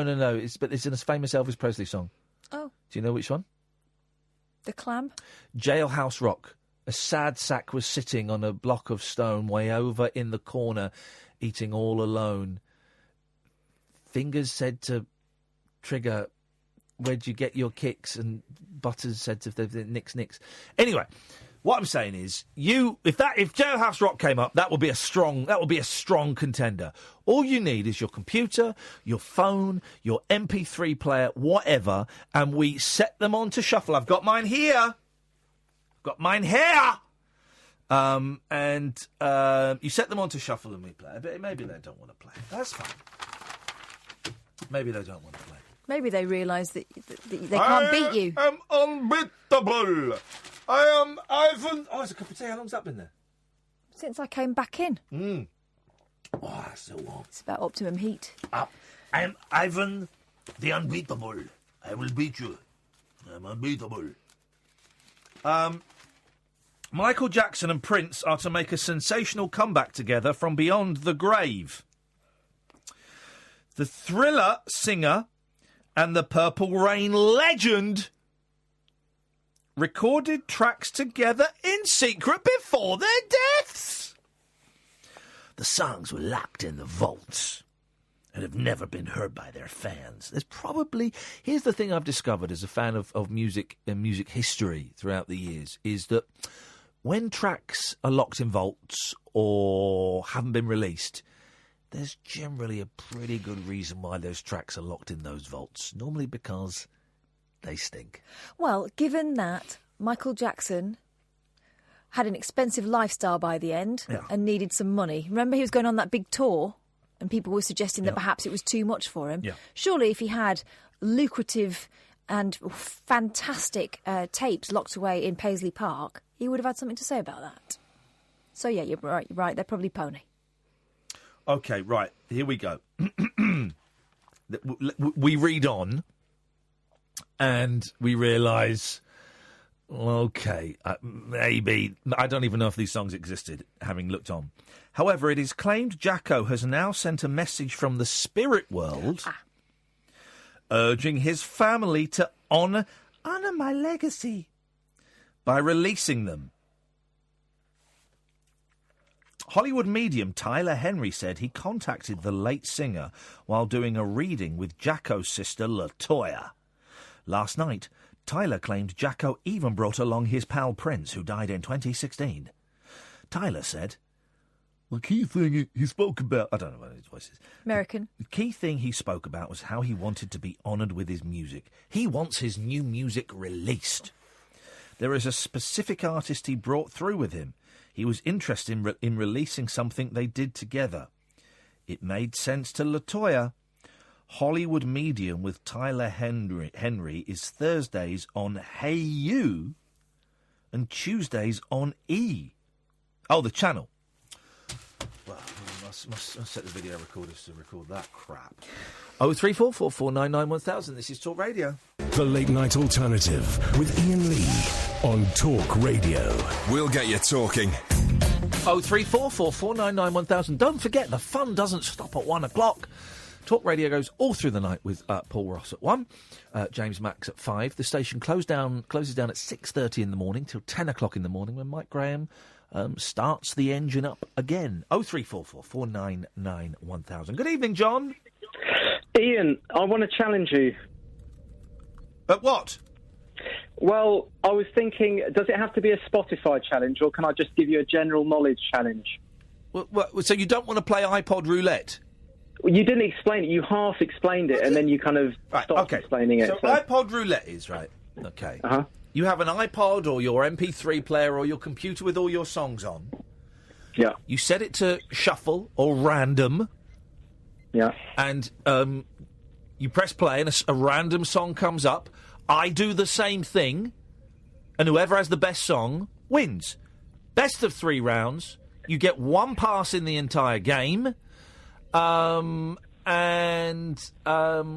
Yeah, that's Love it. the idea. Love the idea, but I would wake my housemates up, unfortunately. But yeah, Okay, so you want to do a? I don't know what a Spotify challenge is. Okay, I'm going to lay the challenge out. Okay, if you're game. Okay, well, hang on a minute. You have refused my challenge, so I am now legally well within my rights to refuse your challenge, and that leaves us at an impasse. Yeah. Okay, I tell you what. Why don't you pick the subject, and then we'll do it. I don't know what your challenge is. So my challenge is we're going to ask each other three pub quiz questions. Are we? And whoever gets the most out of those questions right wins the game. How about that? Are you game? And they can be about anything. Anything you want, but you can have the pick. Do you want sport? Do you want geography? Do you want science? I've got the pick of those 3 subjects: sport, geography, and science. I feel like I've got you on your back a little bit. Oh no, Catherine, please. You've come in with a game already in your head. Yeah, and probably some questions. And this is the first Ian's heard of it. And you're also selecting the subject. Well, you can pick the subject if you want, and then we can ask 1 question each. And if I guess your question, you don't guess my question, I win, and vice versa. Okay, music. Okay, I'll ask 1 question, and then you can ask me 1 question. Okay, go ahead. Okay, what was the first music video on MTV? Oh, for goodness sakes, boy! Do you really want to ask me that? Go on. I would suggest you come up with a different question. Do you know it or not? Everyone knows it. Buggles' video killed the radio star. Ah, he's good. Well, he's good. We were there. Okay. All right. Can I pick my subject? Well done. Can I pick my subject now? Well, no. It's music, isn't it? All right. Is that how it would work? All right. Go on then. Go on. Okay. Fine. During the Beatles tour, European and Australian tour of 1964. Ringo Starr was unable to fulfil some of the dates, namely in Amsterdam and Australia, because he was having his tonsils removed. What was the name of the drummer that replaced him? I'm really not going to know that, am I? No. That's the point of this. Have I got? Just stop for a second. Okay, all right. Stop for a second. Okay, that's the 1-0, point 1-0. of this, isn't it? Okay, no, that's fine. That's 1-0. Can I pick the next one? Next topic. Aren't you even curious as to what the answer might be? What is it? Jimmy Nicol. Okay, well done. Great. Okay, my subject, capital cities. Okay. All right, okay. What's the capital of Uzbekistan? Of what? Uzbekistan. Right, well, people would say, but you know I won Mastermind, don't you? You didn't know that? Okay, people would say Uzbek. A lot of people would say Uzbek. But and that is what my initial reaction would be if I were not a man of the world. Instead, I would say Tashkent. Very good. Oh, Donald, where's your twos? You haven't won the round yet. Well, okay, well, I'm 2 out of 3. I'm winning 2-0. No, you got 1-0 because if you got to ask me a country now, and if I get it right, then we've equalled that round. Yeah, then it becomes 2-1. No, it doesn't work like that. It's a round each. There's 3 rounds. That's how quizzes work. You won the music round, and then you've got to ask me, and we've got to see if I get this right, then we've cancelled each other out. No, does he know how scores work? I've never been in a quiz where if you both get the same answer, get the same. And no one scores. No one scores. You still have to ask me. You still have to ask me a country. I have to ask you a country or a question about geography. No, a capital city. We said this round was about capital cities. Flipping it! This is like This is like quizzes for You love it. 9-year-olds. I know you love it. You love it. This is like a quiz for babies. Well, go on. Ask me the hardest country you can think of, and I'll tell you the capital city. I don't even know what you mean by Well, the it's very hardest... What do simple. you mean by you the ask- hardest country? You think of the most obscure country you can think of in the world, and I'll tell you the capital city in 2 seconds. Oh. Okay. Latvia. Riga. There we go. Well done. Okay, so it's 2-1. Right. So at the final round, and I get Who decides this? Well, I Who do. decides this? Well, okay. You chose music, though, so... Yeah, you chose capital cities. So someone else has to choose the third round. Oh, you're pulling these rules out of your ass. All right, Catherine can Fair, choose though, it. isn't it? Is that not... Okay, fair. Catherine can choose it, yeah? Mm-hmm. All right. Okay. Catherine, go for it. Go for it, Catherine. No, I don't... whatever you fancy. Okay, here we go. He just wanted to phone up and show off he knew capital cities. That was it. Pretty much. All right. What about... Should we do the films of Pedro Almodovar?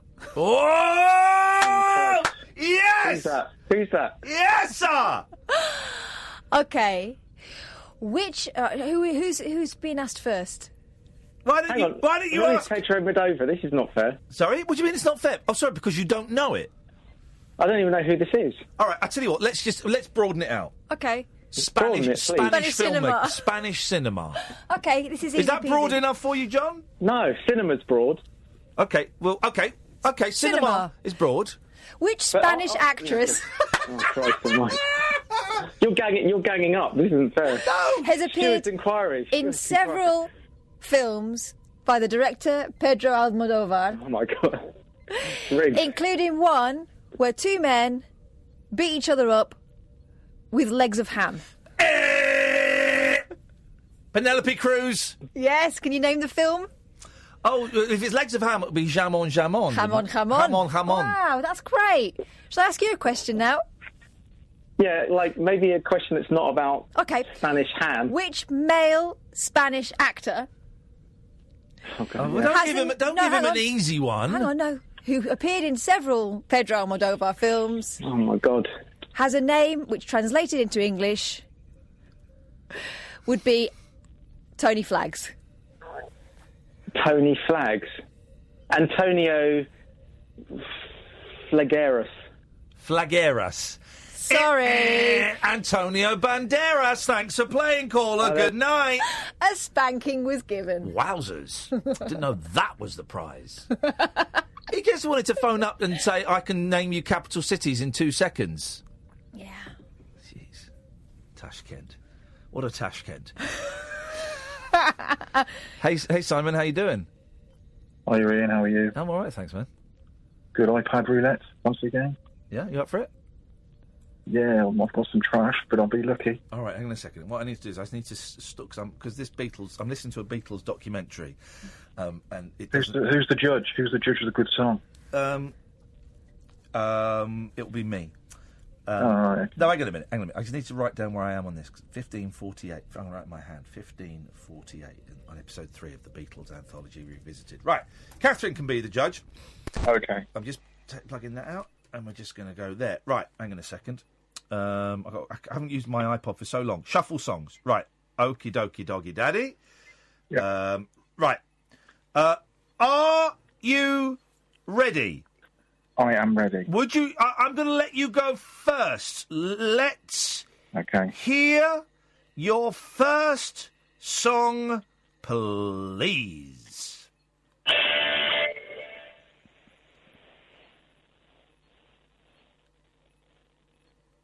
That was short. Is that it?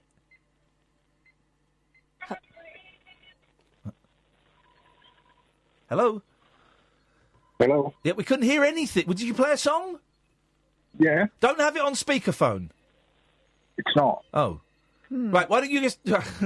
God. Why don't you tell us what the song was? It was Smile by Supernatural. Okay, but do you want to play with that one or pass? I'll play with it. Okay, right, here we go. This is mine. Just done it on shuffle. Here we go. It's dusty in here. Good for the...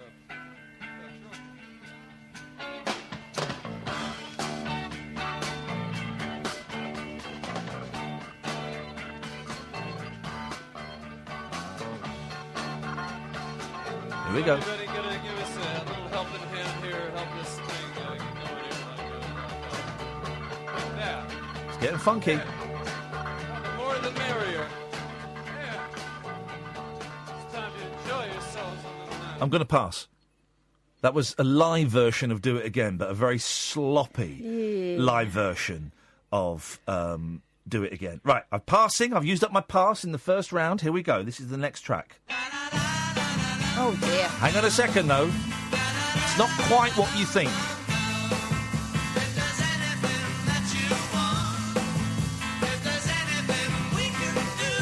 Oh.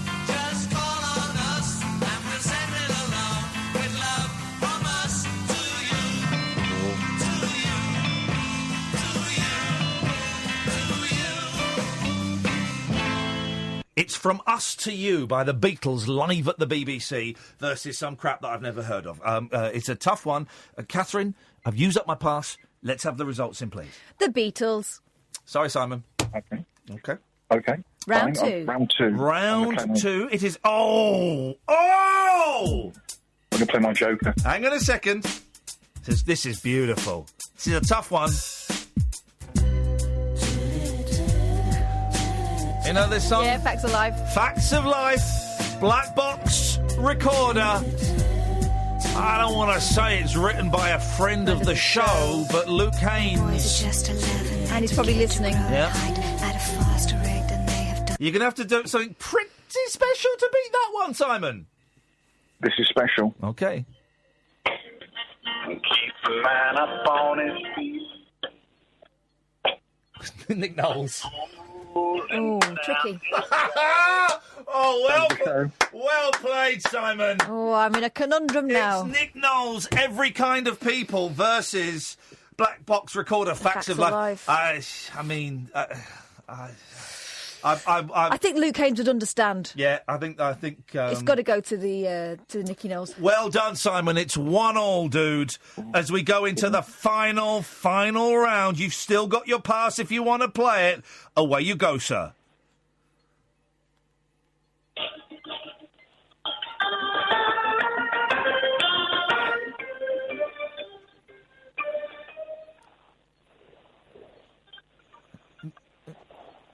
No. Simon, we can't... We can't hear it. What was it, please? Red Box for America. Have you just got... Are these just like your mates' bands or something? Because I've not heard of any of these. Red Box is a top 5 single, I think. Oh! Well, what about a number 1 single, which is what you've got here? Oh, now. Pina Colada. Pina Colada, you understand, don't you, Simon? Simon, Catherine, don't embarrass him. Simon, let's just say goodnight and pretend this phone call never happened. Thank you very much indeed. Let's go to the ads. The Late Night Alternative with Iain Lee on Talk Radio. We'll get you talking. 0344 499 1000 is the telephone number if you want to give us a call. That was a lot of fun there for all you fun fans. And if you like Pina Colada and getting caught in the rain, then you need to give us a ring. Here's the thing, and if I was slick, this is why I'm not mainstream. If I was slick, I'd go, well, and here's the thing, maybe you like some of those songs, and maybe you didn't like some of those songs. If you didn't like some of those songs, then there's an invention that's coming out just for you. Oh. Audio bubbles. Arguments about what music or radio station to listen to on long car journeys could soon be a thing of the past. They have been since the 80s because of headphones. A new stereo system creates individual audio bubbles around each occupant of the vehicle, all without headphones. Oh. It means that while the driver might be listening to a football player flobbing out the window on the radio, a passenger can enjoy some music.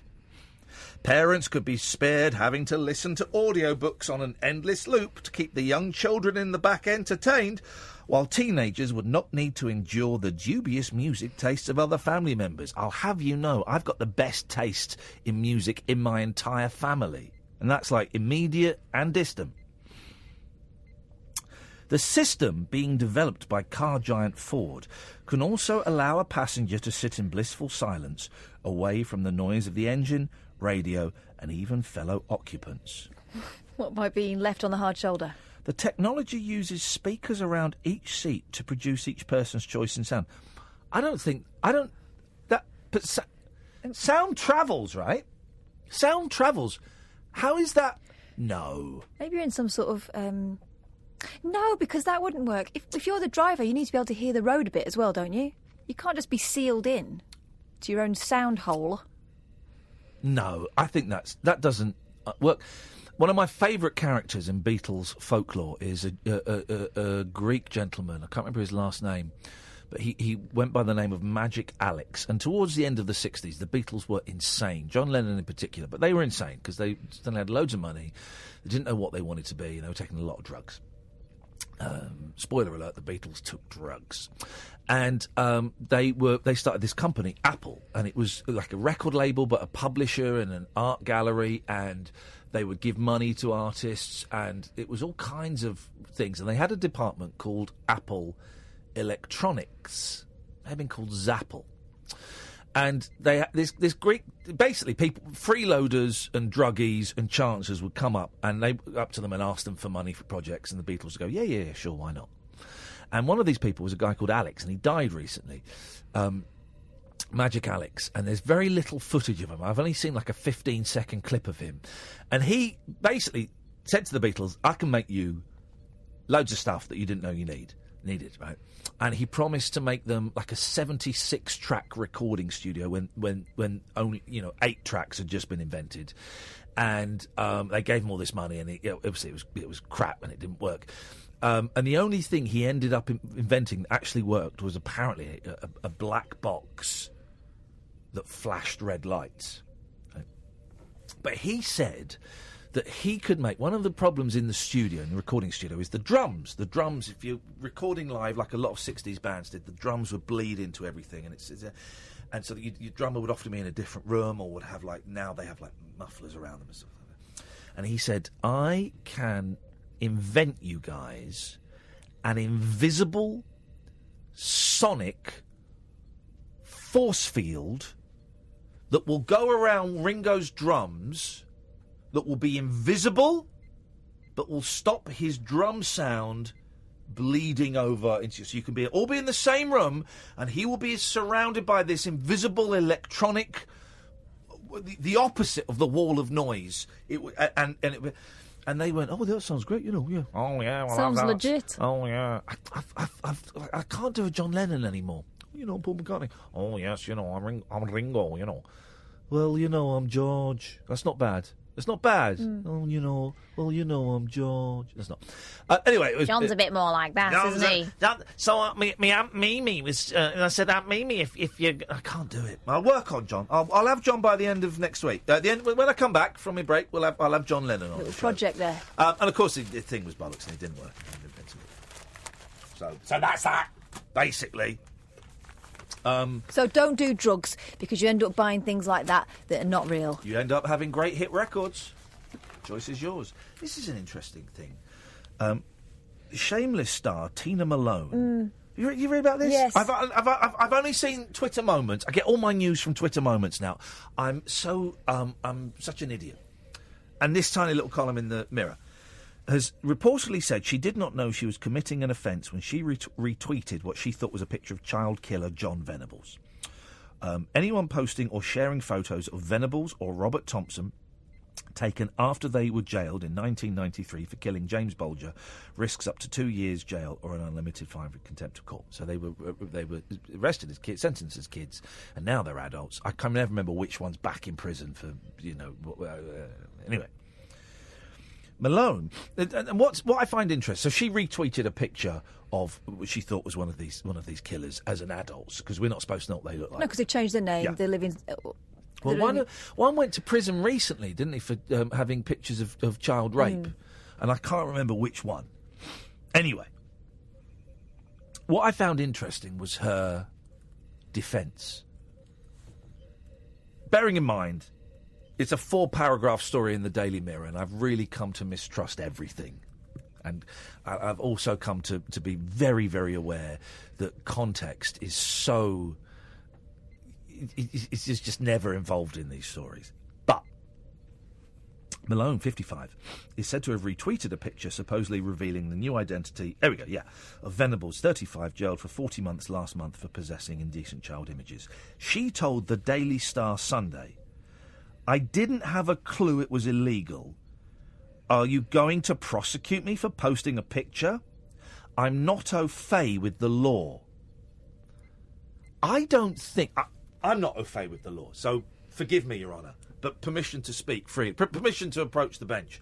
I am as un-au fait with the law as the next person, but perhaps slightly more au fait with the law if that next person were to be Tina Malone, because surely being un-au fait with the law does not get you off breaking any laws. It's like you can't go, geez, man, I killed him. I'm sorry, I didn't know that murder was illegal. It doesn't work like that, does it? No, it's no defence. But then again, I'm also aware, and this is the thing I'm trying to factor into the show now. No, let me rephrase it. This is the thing I'm trying to factor into my life. After having one, kind of fairly small story. I don't know how many pages. I'm hoping it was a spread, but I don't know. Probably a tiny column. After having one story about me in the papers in the last couple of weeks, I'm aware that context and innuendo, the lack of context and the appearance of innuendo and the filling in of blanks means that, this is one small story about me, about stuff, right? That was mean in tone and kind of said more than I actually said. They quoted stuff that I'd said on the show, and I'm being deliberately vague because I'm now being very conscious about what I say on air, aware that it might get printed at some point. But it was interesting being part of a story like that. They printed stuff that I'd said on air. I think that I'd said it on a couple of different shows. Is that right, or was it from one show? I think it was from one show in particular. OK. Then one newspaper filled in several blanks, things that you've never said on air. And then other newspapers and people on Twitter and journalists who should know better started saying that you had said all of it. No, but also the original story is the one I'm talking about specifically. So it came from like a 25-minute monologue. And they took this bit, and then they took that bit, and then they took that bit, and then they kind of welded it all together. The implication was I'd given an interview to them as well, and it's just made me think. And I've never really believed. That's not quite true. I've always had the last 10 years, say, I've always had a slightly doubtful, inquisitive look at the stories in the papers. I've never been interested, not for years and years and years and years and years, as long as I can remember. I've not been interested in stories about who's shagging who and who's getting divorced from who and who's doing what drug. I've never found the pictures of, Gascoigne and that poor woman who was in EastEnders that was in the paper the other day. I've never found those interesting. I think they're exploitative. And I don't care who's shagging who. It's none of my business. As long as everyone, as long as the people that are doing the shagging are up for it, then who cares, man? I'm getting a little bit lost in what I'm trying to say. Basically, since then, I'd really like to do the show without having to reference the papers at all. But seeing as we are owned by a newspaper and seeing as to how they sometimes prompt conversations, I don't know how feasible that is. But what I'm going to try and do is try and be more aware of context and of innuendo. That's what I'm going to do. When I look at stories in the papers, and we don't do those kind of stories anyway. We're talking about Michael Jackson's ghost tonight and audio bubbles. The next story we're going to talk about is scones. So, do you know what, actually? Forget it, what I just said. Let's go to the ads. Unmissable late night radio with the original king of unconventional conversation. Make contact with Iain. The Late Night Alternative with Iain Lee on Talk Radio. 0344 499 1000. Paul Ross will be on in about 15 minutes, guys. So get ready for some of that. Here we go. I love the fact I'm getting back into the Beatles. I love the Beatles, and I've found this hooky. It's a hooky fan-made audio documentary, 18 parts, about 25, 26 hours long. And it's brilliant. It's brilliant. It's brilliant. It's called The Beatles Anthology Revisited. Right? The fans have made it, and it's amazing. Really in-depth, pieced together lovingly. And I was never a fan of the early Beatles. I kind of thought they started getting interesting around Help. And then, by Revolver, they were really cooking. Revolver's the album for me. I love that record, man. But I was never into, the early rock and roll stuff. But listening to this Beatles Anthology Revisited, God, I'm loving it. And it's got hooky stuff on there. It's got, the Star Club, some of the Star Club recordings, which you can buy now. I think they're in public domain, the Star Club recordings. And it's got stuff that they recorded in, Paul McCartney's bedroom. I've never heard that. Anyway, I'm falling in love with the Silver Beatles. And I'm always amazed that how, even now, 50 years later, new Beatles stuff is appearing. New Beatles stuff keeps popping up all the time. And it is incredible, right? Talk about Love Me Do! A teenager's photos of the Beatles may sell for more than £250,000. Mike Mitchell, then 18, took 400 snaps in Baltimore and Washington, US in 1964. Flippin' heck! Took 400, okay? And I mean, look at those pictures. They're really close, it's not... They're great, right? You don't know what the rest of them are like, right? But listen to this. 400. He's sold some of them already. Mm-hmm. In 2011, 46 of them sold for £224,000. That is insane. That is insane. Wowzers. I love it. So many years later, there's still new Beatles stuff popping up. It's wonderful. How is this possible? How is this? And there's a lot of the key players are dying now. More stuff will turn up in attics and in bedside cabinets and, and cellars and things that they'd forgotten they got given. And more stuff's going to turn up, man. People don't know what they've got. No! They don't!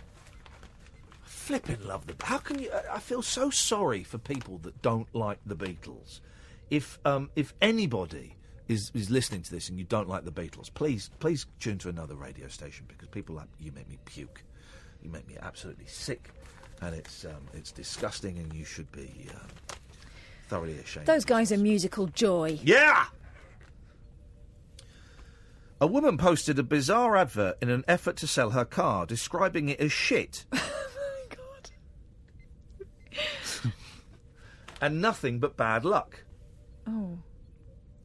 Daniela Lee Edwards, 20, blamed dents and a missing window on her ex-partner and said the motor was leaking some gooey yellow liquid. Daniela of Bristol, who wanted £200 for the 2007 Peugeot 207, wrote online, "Quick sell, as this car is nothing but bad luck and a bag of shit." Wow. You've got to love that honesty. The ad apparently worked because in reply to someone who posted, she wrote, "I sold it, God knows how, but I did." Isn't that incredible? I love that honesty, man. People should just say, "Look, I've got something to sell." I'll be honest, it's a load of rubbish, but I just want to... want to get rid. I just want to get rid of it. Crying out loud. What was this? Stop waving. You don't have to pander to those idiots. I am building up a fan base, mate. You don't have to pander to those perverts. I haven't got any pigs privates to not on. Someone's emailing me saying some guy called Dennis White. Right. I got my ass banned from YouTube chat, so you can watch the show on YouTube. It's nicer than Periscope, I think. YouTube.com/rabbithole. And there's chat, and Kath and I and Matthew, our friend Matthew, moderators on there. And we can time people out for 300 seconds if they're a bit sassy. have a good think about what you've done, we can block people. I am Dennis W. on YouTube chat. I seem to have been banned on YouTube chat. If you can tell me why you have banned me, maybe I could explain my comments. I'm thinking, I don't remember. I don't know. And also why do you have to explain?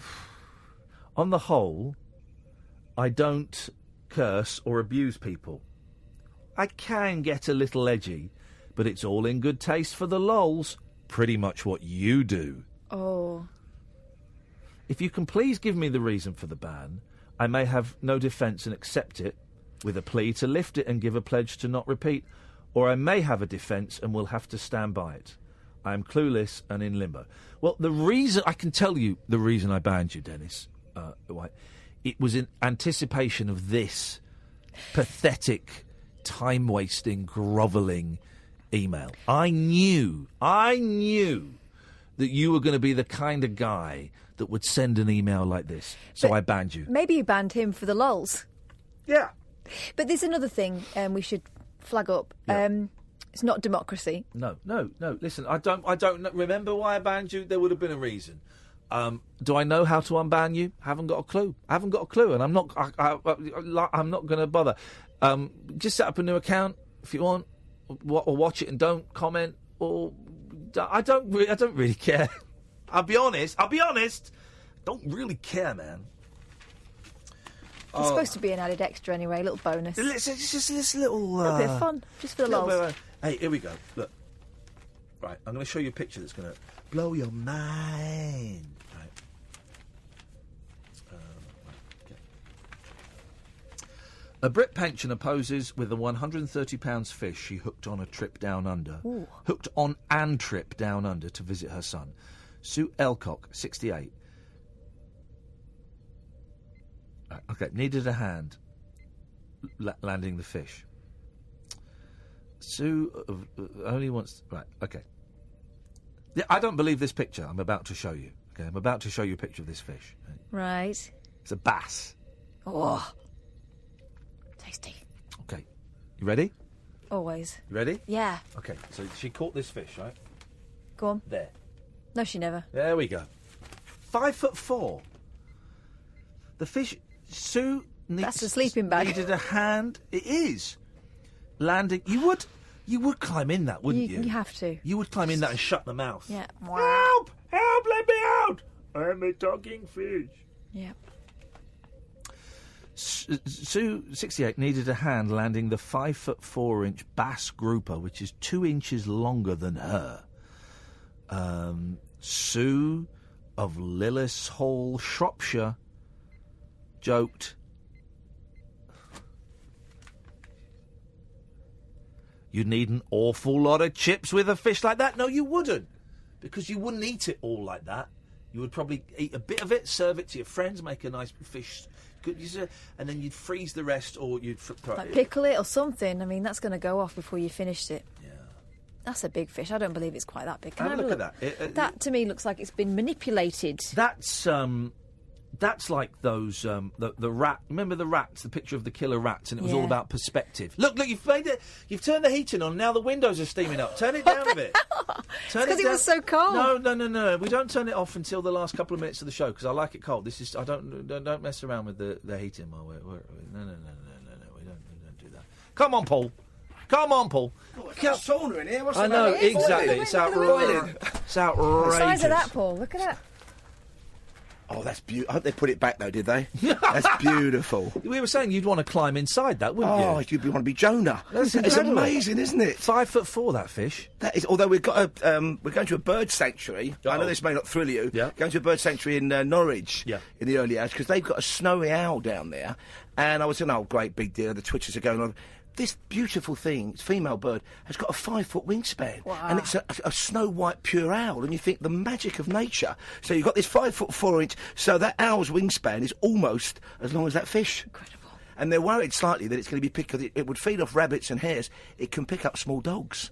So people are slightly nervous up there about that because some red kites they think are scooping up puppies and things, aren't they? The kind of home counties. Well, they Berkshire, talk Buckinghamshire about way. gulls as well. Gulls swooping down and picking up little Yorkshire Terriers. I don't mind because I don't like Yorkshire Terriers. Don't you?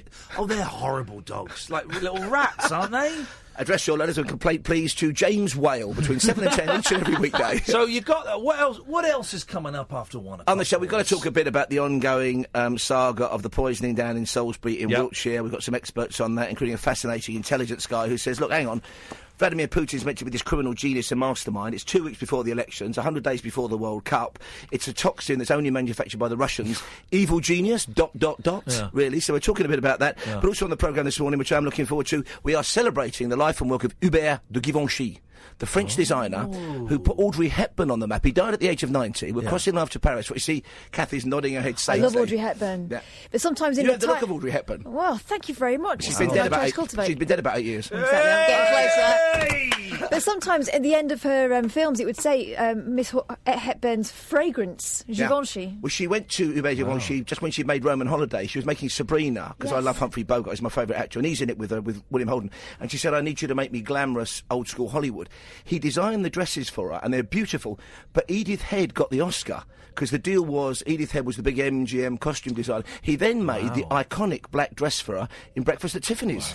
So we've got somebody paying homage to we don't get many Huberts in this country. No. But Hubert in French sounds beautiful, doesn't it? Fantastic. And Nice a few one. musical birthdays for us as well. Beautiful, nice one, Paul. Thank you very much indeed. That's all coming up after 1 o'clock. Just think, about 5-6 weeks ago, Talk Radio would switch over to those idiots at Talk Sport at 1 o'clock. The Yorkshire Terriers are broadcasting. Exactly. Well, that's Paul Ross will be on at 1. Don't forget, dear listener, if you want to listen to this show again, you can go to the Talk Radio website. If you want to, you can go. If you want to watch it again, I don't know why you'd want to watch it, but you've got to be everything these days.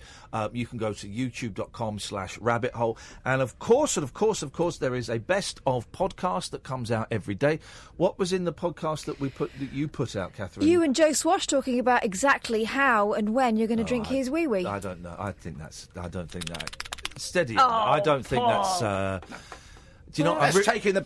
Do you know what? I'm really tempted to do that fart noise under the arm. I don't know if I haven't done that for years. Anyway, can you do the back of the leg one? No. Oh, a mate of mine at school, he was a triumph because he could do that. He would do it until he was about 15 at youth club discos, and he used to get slow dances with girls because of it. On that bombshell! Don't think of the female.